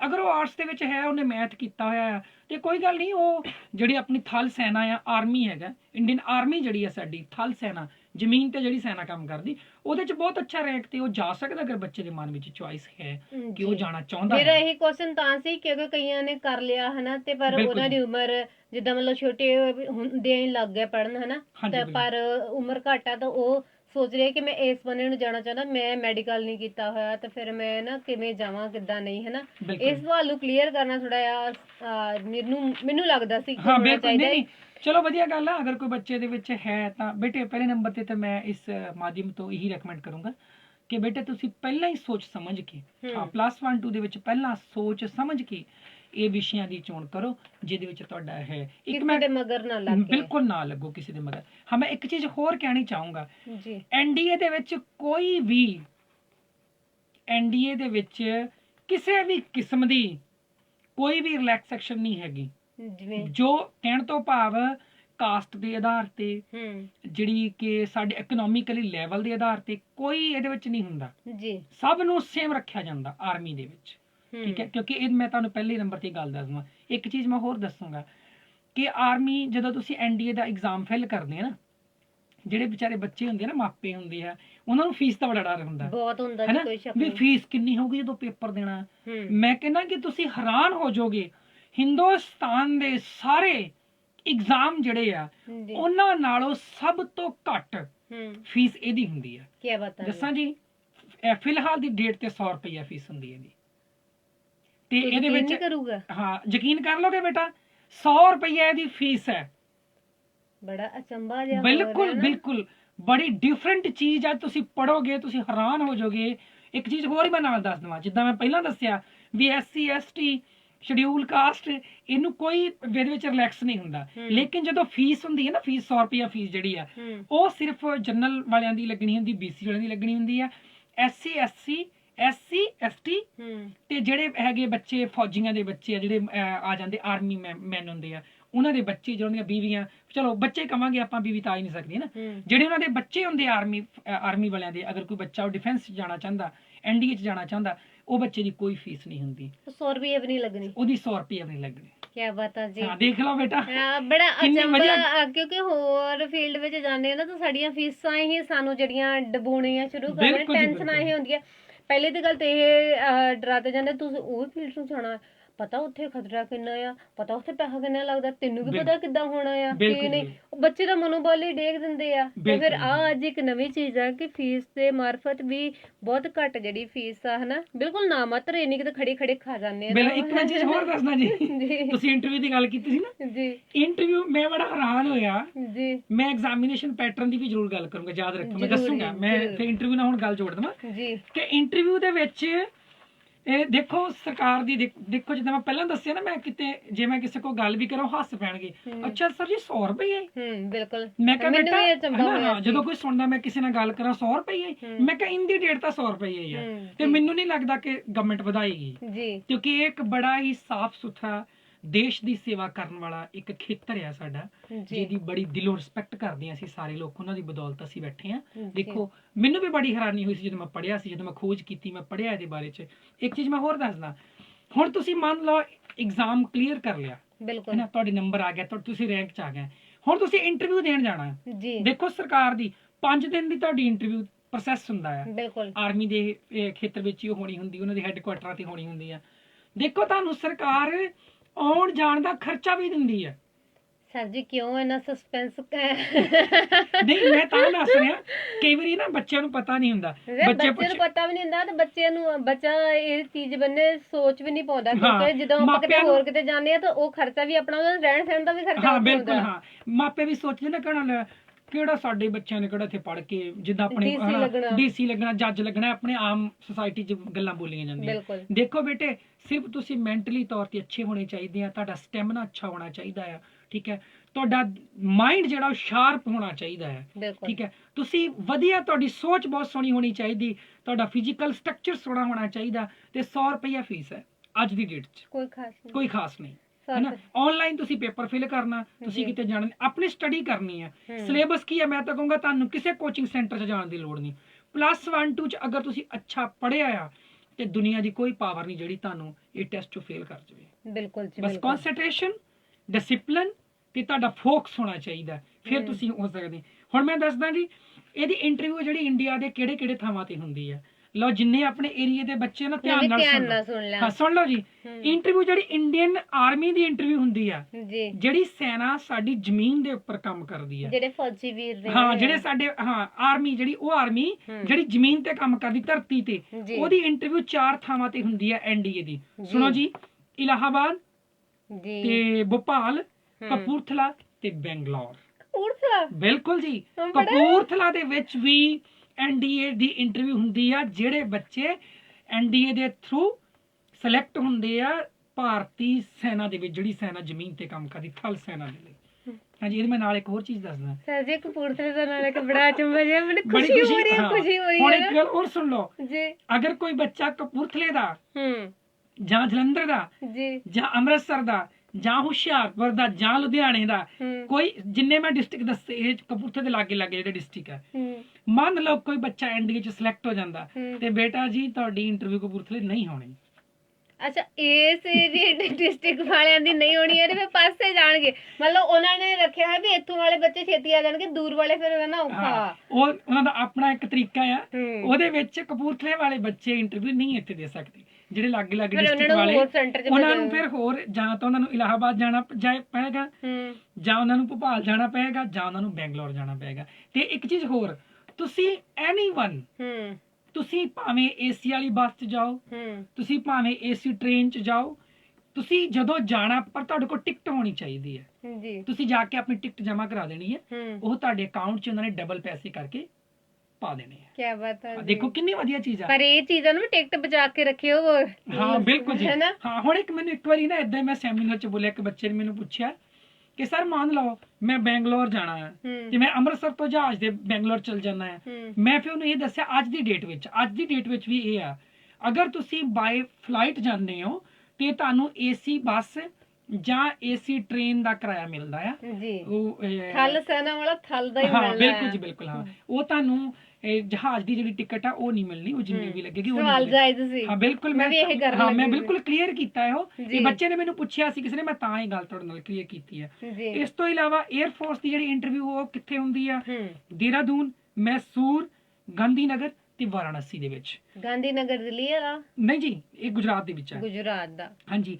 ਤੇ ਜਿਹੜੀ ਇੰਡੀਅਨ ਨੇਵੀ ਆ, ਇਹ ਬੈਂਗਲੁਰੂ, ਭੋਪਾਲ, ਵਿਸ਼ਾਖਾਪਟਨਮ ਤੇ ਕੋਲਕਾਤਾ ਦੇ ਵਿੱਚ ਹੁੰਦੀ ਹੈ, ਠੀਕ ਹੈ। ਇੱਕ ਮੈਂ ਚੀਜ਼ ਹੋਰ ਦੱਸਦਾ ਜੀ, ਇਹ ਬੱਚੇ ਇਹਦੇ ਇੰਟਰਵਿਊ ਵਿੱਚ ਜਾਣ ਤੋਂ ਪਹਿਲਾਂ, ਹੈ ਨਾ, ਇਸ ਦੀ ਇੰਟਰਵਿਊ ਦੇ ਵਿੱਚ ਮੰਨ ਲਓ ਤੁਸੀਂ ਐਨਡੀਏ ਐਗਜ਼ਾਮ ਕਲੀਅਰ ਕਰ ਲਿਆ ਨਾ, ਤੁਹਾਡਾ ਐਗਜ਼ਾਮ ਕਲੀਅਰ ਹੋ ਗਿਆ, ਬੇਟੇ ਮੈਂ ਤਾਂ ਇਹ ਚੀਜ਼ ਦੱਸ ਰਿਹਾ ਕਿ ਤੁਸੀਂ ਬਿਲਕੁਲ ਆਪਣੇ ਸਰੀਰ ਦੀ ਟੋਟਲ ਸਫਾਈ ਕਰਕੇ ਜਾਓ ਜੀ, ਠੀਕ ਹੈ ਨਾ। ਜਿਵੇਂ ਕਿ ਬਿਲਕੁਲ ਤੁਹਾਡੇ ਨੇਲ, ਤੁਹਾਡੇ ਨੋਜ਼, ਤੁਹਾਡੇ ਕੰਨ, ਨੌ, ਹਰ ਚੀਜ਼ ਤੁਹਾਡੀ ਸਾਫ਼ ਹੋਣੀ ਚਾਹੀਦੀ ਹੈ। ਕਈ ਵਾਰੀ ਪਤਾ ਆਪਾਂ ਕੀ ਕਰਦੇ, ਇਹ ਗੁੱਸਾ ਨਾ ਕਰਿਓ, ਮੈਂ ਤੁਹਾਨੂੰ ਵੀ ਦੱਸਦਾ ਆ, ਆਪਾਂ ਕਈ ਵਾਰੀ ਨਾ ਮੂੰਹ ਮਾਹ ਸਾਰਾ ਕਰ ਲਿਆ, ਅਸੀਂ ਵੀ ਬੱਚਿਆਂ ਨੂੰ ਦੱਸਦੇ ਹਾਂ, ਅਸੀਂ ਟੀਚਰ ਲੋਕ ਵੀ ਇਦਾਂ ਹੀ ਕਰਦੇ ਹਾਂ, ਅਸੀਂ ਆਪਣੇ ਪੈਰਾਂ ਵੱਲ ਖਿਆਲ ਨਹੀਂ ਕਰਦੇ। ਸਹੀ ਗੱਲ ਹੈ, ਅਸੀਂ ਆਪਣੇ ਨੌਵਾਂ ਪੈਰ ਦੇ ਨੌਵਾਂ ਵੱਲ ਖਿਆਲ ਨਹੀਂ ਕਰਦੇ, ਕਈ ਵਾਰੀ ਅਸੀਂ ਕੱਟਦੇ ਹੀ ਨਹੀਂ, ਹਨਾ। ਅਸੀਂ ਜੈਂਟਸ ਲੋਕ ਹਮੇਸ਼ਾ ਬੂਟ ਪਾ ਕੇ ਰੱਖਦੇ ਆ, ਅਸੀਂ ਵੀ ਨਹੀਂ ਕਈ ਵਾਰੀ ਖਿਆਲ ਰੱਖਦੇ। ਲੇਕਿਨ ਬੇਟੇ ਉੱਥੇ ਤੁਹਾਡੀ ਇਹ ਨਿੱਕੀ ਨਿੱਕੀ ਚੀਜ਼ ਜਿਹੜੀ ਆ ਉਹ ਟੈਸਟ ਕੀਤੀ ਜਾਂਦੀ ਹੈ, ਕਿਉਂਕਿ ਇਹ ਚੀਜ਼ਾਂ ਤੁਹਾਡੇ ਸਰੀਰ ਨੂੰ ਠੋਕਰ ਲੱਗ ਗਈ ਤੇ ਤੁਹਾਡੇ ਸਰੀਰ ਦੇ ਫ੍ਰੈਕਚਰ ਹੋਣਾ। ਬਿਲਕੁਲ, ਹਾਂ, ਇਹ ਚੀਜ਼ਾਂ ਉੱਥੇ ਨੋਟ ਕੀਤੀਆਂ ਜਾਂਦੀਆਂ ਆ। ਤੇ ਤੁਸੀਂ ਕੋਸ਼ਿਸ਼ ਕਰੋ, ਮੈਂ ਨਾ ਪਹਿਲੇ ਨੰਬਰ ਤੇ ਮੇਰੀਆਂ ਸ਼ੁਭ ਆਸ਼ਾਵਾਂ ਆ ਇਸ ਅਦਾਰੇ ਵੱਲੋਂ ਵੀ ਤੇ ਸਾਡੇ FM ਵੱਲੋਂ ਵੀ, ਕਿ ਸਾਡੇ ਏਰੀਏ ਦੇ ਬੱਚੇ ਜ਼ਰੂਰ ਇਸ ਫੀਲਡ 'ਚ ਜਾਣ। ਉਹ ਇਹ ਨਾ ਕਹਿਣ ਕਿ ਅਸੀਂ ਫੌਜੀ ਬਣਨਾ ਆ, ਤੇ ਤੁਸੀਂ ਵੱਡੇ ਵੱਡੇ ਅਹੁਦਿਆਂ ਤੇ ਵੀ ਜਾਓ, ਸਾਡੇ ਦੇਸ਼ ਦਾ ਨਾਂ ਰੋਸ਼ਨ ਕਰੋ। ਸਾਡੇ ਵੈਸੇ ਵੀ ਜਲੰਧਰ, ਕਪੂਰਥਲਾ ਤੋਂ ਬੜੇ ਲੋਕ ਇੱਦਾਂ ਦੇ ਹੋਏ ਆ। ਕਪੂਰਥਲੇ ਦੇ ਵਿੱਚ ਸਾਡੇ ਸੈਨਿਕ ਸਕੂਲ ਆ, ਹੈ ਨਾ, ਤੇ ਸਾਡੇ ਏਰੀਆ ਦੇ ਵਿੱਚ ਬਹੁਤ ਸਾਰੇ ਸਕੂਲ ਨੇ ਜਿੱਥੋਂ ਬੱਚੇ, ਜੇ ਕਾਲਜਾਂ ਦੇ ਸਾਡੇ ਸਟੂਡੈਂਟ, ਸਾਡੇ ਬਹੁਤ ਸਾਰੇ ਏਰੀਏ ਦੇ ਵਿੱਚ ਜਲੰਧਰ, ਕਪੂਰਥਲਾ ਤੋਂ ਬਹੁਤ ਆਲਾ ਅਫੀਸਰ ਹੋਏ ਆ ਆਰਮੀ ਦੇ ਵਿੱਚ, ਠੀਕ ਹੈ, ਤੁਸੀਂ ਜਾ ਸਕਦੇ ਹੋ। ਤੇ ਇੱਕ ਗੱਲ ਹੋਰ ਮੈਂ ਜਿਹੜੀ ਤੁਹਾਨੂੰ ਕਹਿਣੀ ਚਾਹਾਂਗਾ, ਸਾਰਿਆਂ ਨੂੰ ਇੱਥੇ ਇਹਦੇ ਨਾ ਐਗਜ਼ਾਮੀਨੇਸ਼ਨ ਪੈਟਰਨ ਦੇ ਬਾਰੇ 'ਚ ਇੱਕ ਗੱਲ ਰਹਿ ਗਈ ਸੀ ਜੀ ਜੀ ਹੈ ਨਾ, ਹਾਂ, ਕਿ ਐਗਜ਼ਾਮੀਨੇਸ਼ਨ ਪੈਟਰਨ ਕਿੱਦਾਂ ਦਾ ਹੋਣਾ ਚਾਹੀਦਾ ਹੈ ਜੀ, ਠੀਕ ਹੈ। ਉਹਦੇ ਬਾਰੇ 'ਚ ਆਪਾਂ ਗੱਲ ਕਰਦੇ ਹਾਂ। ਇਹ ਨਾ ਪੇਪਰ ਜਿਹੜਾ 2 ਤਰ੍ਹਾਂ ਦਾ ਹੁੰਦਾ ਹੈ ਜੀ, ਠੀਕ, 2 ਟਰਮ ਦੇ ਵਿੱਚ ਇਹ ਪੇਪਰ ਜਿਹੜਾ ਉਹ ਕਨਵਰਟ ਹੋਣਾ ਹੁੰਦਾ ਆ। ਇੱਕ ਦੇ ਵਿੱਚ ਜਿਹੜਾ ਆ ਉਹ ਆਉਣਾ ਹੁੰਦਾ ਤੁਹਾਨੂੰ ਇੱਕ ਪੇਪਰ ਜਿਹੜਾ ਫਸਟ ਪੇਪਰ ਆ ਜੀ, ਠੀਕ ਹੈ। ਜਿੱਦਾਂ ਤੁਸੀਂ ਮੈਨੂੰ ਕਹਿੰਦੇ ਨਾ ਸਰ ਤੁਸੀਂ ਬੀਐਡ ਨੂੰ ਬੜਾ ਕਰੋੜ ਕੇ ਕਹਿੰਦੇ ਹੋ, ਬਿਲਕੁਲ ਕੋਈ ਸ਼ੱਕ ਨਹੀਂ। ਅੱਜ ਮੈਂ ਕਰੋੜ ਕੇ ਕਹੂੰਗਾ ਮੈਥਮੈਟਿਕਸ। ਹੂੰ, ਇੱਕ ਪੇਪਰ ਸਪੈਸ਼ਲ ਮੈਥ ਦਾ ਹੋਣਾ ਆ ਜਿਹੜਾ ਫਸਟ ਪੇਪਰ ਹੋਣਾ। ਫਾਰਮੂਲੇ ਰੱਟੋ। ਹਾਂ ਬਿਲਕੁਲ, ਤੁਹਾਡੇ ਮੈਥ ਦੇ ਵਿੱਚ ਇੰਨੀ ਗ੍ਰਿਪ ਹੋਣੀ ਚਾਹੀਦੀ ਹੈ ਠੀਕ ਹੈ। ਮੈਥਮੈਟਿਕਸ ਬਹੁਤ ਸਟਰੋਂਗ ਹੋਣਾ ਚਾਹੀਦਾ। ਸਰ ਜੀ ਕਈ ਬੱਚੇ ਬਹੁਤ ਜ਼ਿਆਦਾ ਬਿਲਕੁਲ, ਮੈਂ ਨਾ ਇਸੇ ਕਰਕੇ ਕਹਿ ਰਿਹਾ ਕਿ ਕੁਝ ਬੱਚਿਆਂ ਦਾ, ਇਹ ਮੇਰਾ ਆਪਣਾ ਐਕਸਪੀਰੀਅੰਸ ਹੈ, ਮੇਰਾ ਟੀਚਿੰਗ ਦਾ ਆਪਣਾ 10-12 ਸਾਲ ਦਾ ਤਜਰਬਾ, ਮੈਨੂੰ ਪਤਾ ਕਿ ਕੁਝ ਬੱਚੇ ਇਦਾਂ ਦੇ ਹੁੰਦੇ ਆ ਉਹਨਾਂ ਦਾ ਮੈਥ ਇੰਨਾ ਵਧੀਆ ਹੁੰਦਾ ਨਾ ਪੁੱਛੋ ਹੀ ਕੁਛ ਨਾ, ਬਹੁਤ ਹੀ ਅੱਛਾ ਮੈਥ ਹੁੰਦਾ ਉਹਨਾਂ ਦਾ। ਬਿਲਕੁਲ, ਫਸਟ ਪੇਪਰ ਮੈਥ ਦਾ ਹੁੰਦਾ। ਦੂਸਰਾ ਪੇਪਰ ਜਿਹੜਾ ਆ ਉਹਦੇ ਵਿੱਚ ਇੰਗਲਿਸ਼ ਵੀ ਹੁੰਦੀ ਆ, ਸਾਇੰਸ ਵੀ ਹੁੰਦੀ ਆ ਤੇ ਸੋਸ਼ਲ ਸਟੱਡੀ ਵੀ ਹੁੰਦੀ ਆ, ਜੀ, ਜਿਹੜੇ ਕਰੰਟ ਅਫੇਅਰਸ ਆਪਾਂ ਕਹਿ ਦਈਏ ਠੀਕ ਹੈ। ਇਹਦੇ ਵਿੱਚ ਇੱਕ ਮੈਂ ਚੀਜ਼ ਹੋਰ ਗੱਲ ਦੱਸ ਦਿਆਂ ਕਿ ਇਹਦੇ ਵਿੱਚ ਨੈਗੇਟਿਵ ਮਾਰਕਿੰਗ ਹੁੰਦੀ ਹੈ, ਤੁਸੀਂ ਗਲਤ ਆਨਸਰ ਨਹੀਂ ਦੇਣਾ ਹੁੰਦਾ, ਗਲਤ ਦਿੱਤਾ ਤੇ ਡਬਲ, ਗਲਤ ਦਿੱਤਾ ਤੇ ਤੁਹਾਡੇ ਨੰਬਰ ਕੱਟੇ ਜਾਣੇ 1/4, ਹੂੰ, 1/4 ਅੰਕ ਤੁਹਾਡੇ ਕੱਟੇ ਜਾਂਦੇ ਆ। ਇਸ ਲਈ ਬੜੀ ਸਮਝ ਨਾਲ ਸੋਚ ਕੇ ਤੁਸੀਂ ਬੜੇ ਵਧੀਆ ਢੰਗ ਦੇ ਨਾਲ ਤੁਸੀਂ ਐਗਜ਼ਾਮ ਨੂੰ ਕਲੀਅਰ ਕਰਨਾ। ਹੁਣ ਮੈਂ ਨਾ ਇਹਦੀਆਂ ਸੀਟਾਂ ਦੀ ਗੱਲ ਬਾਅਦ ਚ ਕਰਨਾ, ਮੈਂ ਪਹਿਲਾਂ ਤੁਹਾਨੂੰ ਦੱਸਦਾ ਕਿ ਇਹਦੀ ਡੇਲੀ ਰੁਟੀਨ ਕੀ ਹੈ। ਬਿਲਕੁਲ ਤੁਸੀਂ ਰੂਟੀਨ ਕਦੀ, ਜਿੰਨੇ ਵੀ ਲੋਕ ਸੁਣ ਰਹੇ ਕਮੈਂਟ ਕਰਕੇ ਦੱਸ ਦਿਓ, ਤੁਸੀਂ ਕਦੀ ਕੋਈ ਫੌਜੀ ਮੋਟਾ ਦੇਖਿਆ ਕਦੀ ਅੱਜ ਤੱਕ? ਨਾ ਜੀ ਕਦੇ ਨਹੀਂ ਦੇਖਿਆ ਅਜੇ ਤੱਕ। ਹਾਂ, ਹੁਣ ਆਪਣੇ ਕੀ ਹੁੰਦਾ ਆ ਨਾ ਤਾਂ ਫਿਜ਼ੀਕਲ ਵਾਲਾ ਟੀਚਰ ਬਿਲਕੁਲ, ਮੋਟਾ ਹੁੰਦਾ, ਹਾਂ, ਨਾ ਫਿਜ਼ੀਕਲ ਵਾਲੇ ਤੁਸੀਂ ਕਦੀ ਮੋਟੇ ਦੇਖੋਗੇ ਤੇ ਨਾ ਤੁਸੀਂ ਕਦੀ ਫੌਜੀ ਮੋਟੇ ਦੇਖੋਗੇ। ਉਹ ਇੰਨਾ ਕੰਮ ਕਰਦੇ ਕਿ ਬਿਲਕੁਲ ਮੋਟੇ ਹੋ ਬੇਟੇ, ਜਾਣਗੇ। ਉਹਨਾਂ ਦੀ ਜਿਹੜੀ ਟ੍ਰੇਨਿੰਗ ਆ, ਜਿੰਨੇ ਵੀ ਬੱਚੇ ਸੁਣ ਰਹੇ ਆ, ਮਾਪੇ ਸੁਣ ਰਹੇ ਆ, ਮੈਂ ਤੁਹਾਨੂੰ ਸਾਰਿਆਂ ਨੂੰ ਦੱਸੂਗਾ ਕਿ ਉਹਨਾਂ ਨੂੰ ਟ੍ਰੇਨਿੰਗ ਹੀ ਇਸ ਹਿਸਾਬ ਦੀ ਕਰਵਾਈ ਜਾਂਦੀ ਹੈ। ਜੀ, ਘੱਟੋ ਘੱਟ 4 ਤੋਂ 5 ਸਾਲ ਦਾ ਇਹ ਪ੍ਰੋਸੈਸ ਹੁੰਦਾ ਜੀ, ਜਦੋਂ ਇਹ ਟ੍ਰੇਨਿੰਗ ਦਿੱਤੀ ਜਾਂਦੀ ਹੈ ਬਿਲਕੁਲ ਠੀਕ ਹੈ। ਦੌੜ ਐਗਜ਼ਾਮ routine ਤੋਂ, ਜਿੱਦਾਂ ਹਾਂ, ਹੁੰਦਾ। ਐਗਜ਼ਾਮ ਤੋਂ ਬਾਅਦ ਤੁਸੀਂ ਲਗਭਗ 4 ਸਾਲ ਦੀ ਟ੍ਰੇਨਿੰਗ ਹੁੰਦੀ ਆ। ਤੁਸੀਂ ਅਲੱਗ-ਅਲੱਗ ਬੱਚੇ ਨੇ, ਜਦੋਂ ਫਾਰਮ ਸਿਲੈਕਟ ਕਰਦੇ ਆ ਆਪਾਂ, ਉਦੋਂ ਹੀ ਉਹ ਪੁੱਛਦੇ ਆ ਕਿ ਤੁਸੀਂ ਆਰਮੀ 'ਚ ਜਾਣਾ ਆ, 에ਅਰ ਫੋਰਸ 'ਚ ਜਾਣਾ ਆ ਕਿ ਨੇਵੀ 'ਚ ਜਾਣਾ ਆ ਠੀਕ ਹੈ। ਫਿਰ ਉਸ ਹਿਸਾਬ ਨਾਲ ਤੁਹਾਡੀ ਸਿਲੈਕਸ਼ਨ ਹੁੰਦੀ ਹੈ ਠੀਕ ਹੈ। ਜਿਹੜੀ ਚੀਜ਼ ਤੁਹਾਨੂੰ ਸੈੱਟ ਕਰਦੀ ਉਹਦੇ 'ਚ ਉਹ ਤੁਹਾਨੂੰ ਭੇਜਦੇ ਆ। ਫਿਰ ਇੰਨਾ ਡਿਸਪਲਿਨ ਹੁੰਦਾ ਆ, ਇੰਨਾ ਡਿਸਪਲਿਨ ਹੁੰਦਾ ਨਾ ਇਹਦੇ ਵਿੱਚ, ਪੁੱਛੋ ਹੀ ਕੁਛ ਨਾ। ਟਾਈਮ ਸਿਰ ਰੋਟੀ ਟਾਈਮ ਖੋਜ ਕੇ ਮਿਲਣੀ ਨਹੀਂ, ਬਿਲਕੁਲ ਜੀ ਬਿਲਕੁਲ, ਹਾਂ, ਟਾਈਮ ਸਿਰ ਅਟੈਂਡੈਂਸ ਲੱਗਣੀ, ਉਹ ਚ ਗਏ ਪਰ ਬਾਅਦ ਵਿੱਚ ਗਏ ਜਾਂ ਨਾ ਗਏ ਇੱਕ ਬਰਾਬਰ ਹੈ। ਪਨਿਸ਼ਮੈਂਟ ਸਭ ਨੂੰ ਇੱਕੋ ਜੀ, ਬਿਲਕੁਲ ਬਿਲਕੁਲ, ਹਾਂ, ਹੈਨਾ, ਬਹੁਤ ਸਖਤ ਪਨਿਸ਼ਮੈਂਟ ਹੁੰਦੀ ਇਹਨਾਂ ਦੀ ਠੀਕ ਹੈ। ਫਿਰ ਹਨਾ, ਮੈਂ ਚਾਹੁੰਦਾ ਆ ਕਿ ਕਾਸ਼ ਕਿਤੇ ਸਾਡੇ ਸਾਰੇ ਬੱਚੇ ਜਿਹੜੇ ਆ ਸਾਡੇ ਏਰੀਏ ਦੇ ਇਦਾਂ ਦੇ ਬਣ ਜਾਣ। ਸਾਡੀ ਜਿਹੜੀ ਜਿੰਨੀਆਂ ਹੋਰ ਵੀ ਫੋਰਸ ਆ, ਮੈਂ ਨਾਂ ਨਹੀਂ ਲੈਣਾ ਚਾਹੁੰਦਾ, ਆਰਮੀ ਵਰਗੀਆਂ ਹੋ ਜਾਣ। ਕਿੰਨਾ ਉਹਨਾਂ 'ਚ ਡਿਸਪਲਿਨ ਹੈ, ਕਿੰਨੀ ਸੋਹਣੀ ਸਿਹਤ ਆ ਉਹਨਾਂ ਦੀ, ਹੈਨਾ। ਅਗਰ ਉਹਦਾ ਬਿਲਕੁਲ ਬਿਲਕੁਲ, ਹਾਂ ਬਟ ਉਹਨਾਂ ਨੂੰ ਟ੍ਰੇਨਿੰਗ ਹੀ ਇਸ ਹਿਸਾਬ ਨਾਲ ਕਰਵਾਈ ਜਾਂਦੀ ਹੈ ਠੀਕ ਹੈ। ਹਰ ਕੰਮ ਉਹਨਾਂ ਨੇ ਆਪ ਕਰਨਾ ਹੁੰਦਾ ਹੈ ਬਿਲਕੁਲ ਠੀਕ ਹੈ। ਹੁਣ ਤੁਸੀਂ ਇਹ ਦੇਖਿਓ, ਮੈਂ ਨਾ ਜਦੋਂ ਇਹਦੇ ਬਾਰੇ ਸਰਚ ਕਰ ਰਿਹਾ ਸੀ, ਪੜ੍ਹ ਰਿਹਾ ਸੀ, ਉਹਦੇ 'ਚ ਮੈਂ ਇੱਕ ਚੀਜ਼ ਦੇਖੀ ਕਿ ਈਵਨ ਜਿਸ ਬੈੱਡ ਤੇ ਤੁਸੀਂ ਪਏ ਆ, ਉਸ ਬੈੱਡ ਨੂੰ ਵੀ ਸੈੱਟ ਤੁਸੀਂ ਆਪ ਕਰਨਾ ਹੈ। ਅਗਰ ਤੁਸੀਂ ਉਹਨੂੰ ਸੈੱਟ ਨਾ ਕੀਤਾ ਤੁਹਾਨੂੰ ਪਨਿਸ਼ਮੈਂਟ ਮਿਲੇਗੀ, ਹੈਨਾ। ਹੁਣ ਸਵਾਲ ਆਉਂਦਾ ਕਿ ਇੰਨਾ ਡਿਸਪਲਿਨ ਕਿਉਂ ਰੱਖਿਆ ਜਾਂਦਾ ਉੱਥੇ? ਤੁਸੀਂ ਦੇਖੋ, ਮੈਂ ਪਹਿਲਾਂ ਦੱਸਿਆ ਨਾ 7000 ਏਕੜ ਤੋਂ ਉੱਪਰ ਜੀ ਵੱਡੀ ਥਾਂ ਆ ਜਿੱਥੇ ਐਨਡੀਏ ਟ੍ਰੇਨਿੰਗ ਦਿੱਤੀ ਜਾਂਦੀ ਹੈ। ਸਿਰਫ ਗਰਾਊਂਡਾਂ ਹੀ ਗਰਾਊਂਡਾਂ, ਬਿਲਕੁਲ ਜੀ। ਅਗਰ ਉੱਥੇ ਇੱਕ ਬੰਦੇ ਨੇ ਵੀ ਅਨਡਿਸਪਲਿਨ ਕ੍ਰੀਏਟ ਕਰ ਦਿੱਤਾ, ਤੁਸੀਂ ਦੇਖੋ ਕੀ ਉਹ ਅੱਜ ਉਹਦਾ ਨਾਂ ਆ ਉਸ ਸੰਸਥਾ ਦਾ, ਕੀ ਉਹ ਸੰਸਥਾ ਉਦਾਂ ਦੀ ਰਹਿ ਜਾਏਗੀ? ਨਾ, ਨਹੀਂ ਰਹੇਗੀ, ਹੈਨਾ। ਹਰ ਬੱਚੇ ਨੂੰ, ਮੈਂ ਨਾ ਇੱਕ ਜਿਹੜੀ ਨੇਵਲ ਅਕੈਡਮੀ ਦਾ ਤੁਹਾਨੂੰ ਦੱਸਿਆ ਸੀ ਦੇਹਰਾਦੂਨ ਦੇ ਵਿੱਚ, ਉਹਦੀ ਮੈਂ ਇੱਕ ਗੱਲ ਖਾਸ ਦੱਸਦਾ ਤੁਹਾਨੂੰ, ਨੇਵੀ ਦੇ ਅਫਸਰ ਉੱਥੋਂ ਟ੍ਰੇਨਡ ਹੁੰਦੇ ਆ। ਉਸ ਅਕੈਡਮੀ ਦੀ ਇੰਨੀ ਖਾਸੀਅਤ ਆ ਕਿ ਉਹਦੇ ਵਿੱਚ ਹਰ ਕੈਡਿਟ ਨੂੰ ਅਲੱਗ ਰੂਮ ਦਿੱਤਾ ਜਾਂਦਾ ਹੈ। ਕੀ ਬਾਤਾਂ, ਕੋਈ ਉਹਨੇ ਸ਼ੇਅਰ ਨਹੀਂ ਕਰਨਾ ਹੁੰਦਾ ਰੂਮ, ਉਹਨੂੰ ਸੈਪਰੇਟ ਰਹਿਣਾ ਸਿਖਾਇਆ ਜਾਂਦਾ ਉੱਥੇ ਜੀ। ਪੂਰੀ ਫਿਰ ਚੈਕਿੰਗ ਹੁੰਦੀ ਉਹਨਾਂ ਦੀ, ਹੈਨਾ। ਹੁਣ ਤੁਸੀਂ ਦੱਸਿਓ ਲਾਰਾ ਕਿੰਨਾ ਕਿ ਸਫਾਈ ਕਿੰਨੀ, ਬਿਲਕੁਲ ਜੀ ਬਿਲਕੁਲ ਬਿਲਕੁਲ ਬਿਲਕੁਲ, ਹਾਂ। ਹੁਣ ਇੱਕ ਗੱਲ ਆਪਾਂ ਹੋਰ ਕਰ ਲੈਨੇ ਆ ਕਿ ਪੇਪਰ ਤਾਂ ਹਜ਼ਾਰਾਂ ਹੀ ਬੱਚੇ ਦਿੰਦੇ ਆ, ਲੱਖਾਂ ਹੀ ਬੱਚੇ ਦਿੰਦੇ ਆ, ਸਿਲੈਕਟ ਕਿੰਨੇ ਹੋਣੇ ਆ? ਦੇਖੋ ਤੁਸੀਂ ਹੈਰਾਨ ਹੋ ਜਾਓਗੇ ਜਿੰਨੇ ਵੀ ਬੱਚੇ, ਮੈਂ ਜਦੋਂ ਨਾ ਇਸ ਪੁਆਇੰਟ ਤੇ ਬੋਲਾਂ ਫਿਰ ਬੱਚੇ ਮੈਨੂੰ ਪੁੱਛਣਗੇ ਸਰ ਜੀ ਵਾਕਿਆ ਤੁਹਾਡੀ ਗੱਲ ਸਹੀ ਹੈ, ਫੀਸ ਉਹਨਾਂ ਨੇ ਤਾਦੀ ਘੱਟ ਰੱਖੀ ਹੈ ਜੀ, 100 ਰੁਪਇਆ ਫੀਸ ਹੈ ਠੀਕ ਹੈ। ਤੇ ਜੇ ਮੈਂ ਨਾ ਬੇਟੇ ਤੁਹਾਨੂੰ ਇਹਨਾਂ ਦੀਆਂ ਜਿਹੜੀ ਇਹਨਾਂ ਦੀ ਸੈਲਰੀ ਆ ਇਹ ਦੱਸਾਂ ਕਿ ਲੈਫਟੀਨੈਂਟ, ਬ੍ਰਿਗੇਡੀਅਰ, ਮੇਜਰ ਇਹਨਾਂ ਦੀ ਸੈਲਰੀ ਕਿੰਨੀ ਹੁੰਦੀ ਹੈ। ਸ਼ਾਇਦ ਜਿੰਨੇ ਵੀ ਲੋਕ ਇੱਥੇ ਸੁਣ ਰਹੇ ਆ ਨਾ, ਤੁਸੀਂ ਸਾਰੇ ਮੈਨੂੰ ਇਹ ਕਹੋਗੇ ਕਿ ਸਰ ਝੂਠ ਮਾਰਦੇ ਆ, ਪਰ ਮੈਂ ਦੱਸਣੀ ਨਹੀਂ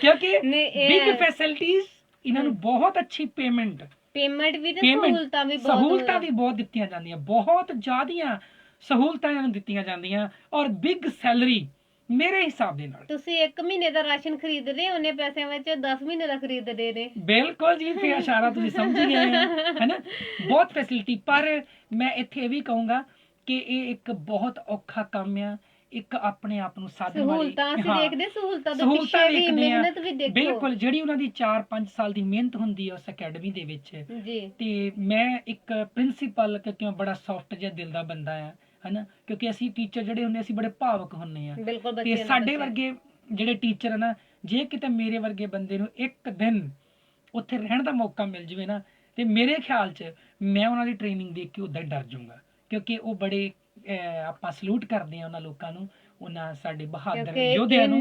ਅੱਗ ਦੇ ਵਿੱਚੋਂ ਨਿਕਲ ਕੇ ਫੇਰ ਖਰਾ ਸੋਨਾ ਬਣਨਾ। ਬਿਲਕੁਲ ਜੀ, ਜਿਹੜੇ ਉੱਥੇ ਟੀਚਰ ਪੜਾਉਂਦੇ ਆ ਉਹਨਾਂ ਨੂੰ, ਉਹਨਾਂ ਦੇ ਟ੍ਰੇਨਰ ਹੁੰਦੇ ਆ, ਉਹ ਰੱਬ ਰੂਪ ਹੁੰਦੇ। ਮੈਂ ਦਿਲੋਂ ਰਿਸਪੈਕਟ ਕਰਦਾ ਉਹਨਾਂ ਦੀ, ਕਿ ਉਹਨਾਂ ਦੀ ਬਦੌਲਤ ਸਾਡੀ ਆਰਮੀ ਖੜੀ ਹੈ, ਠੀਕ ਹੈ।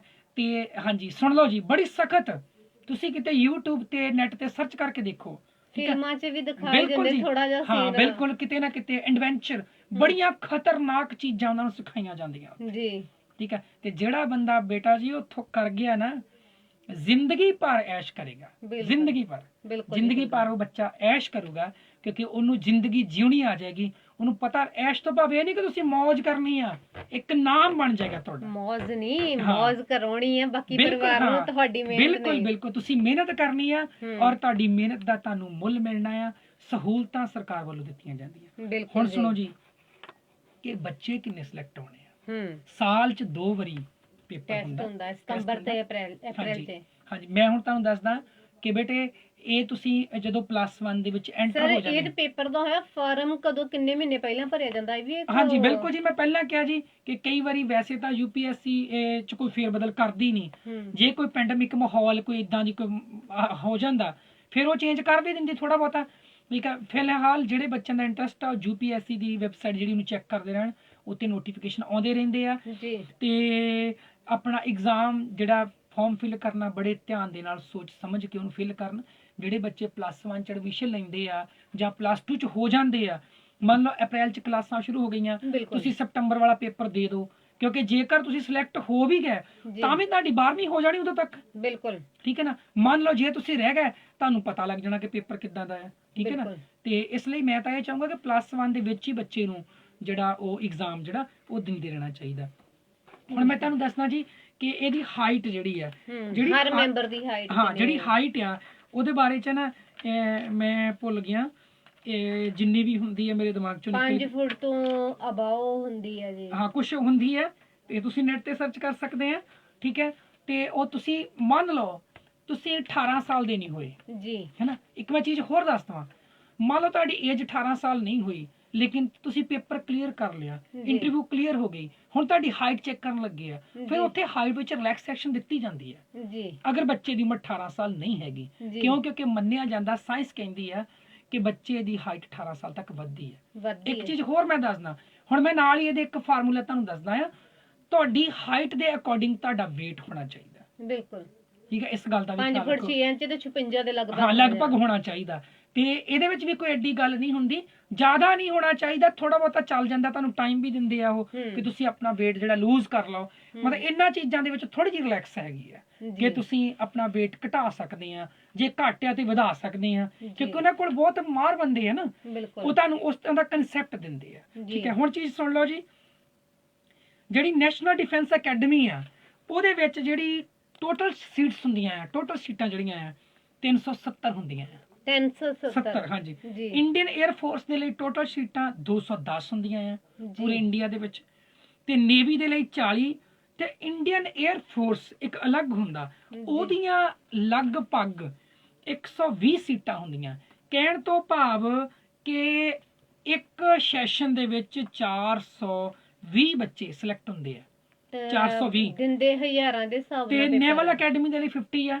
ਨੇਵਲ ਅਕੈਡਮੀ ਜਿਹੜੀ ਸਾਡੀ ਕੇਰਲ ਦੇ ਵਿੱਚ ਹੈਗੀ ਹੈ, ਉਹਦੇ ਲਈ 50 ਬੱਚੇ ਸਿਲੈਕਟ ਹੋਣੇ ਆ ਹਰ ਸੈਸ਼ਨ ਦੇ ਵਿੱਚ।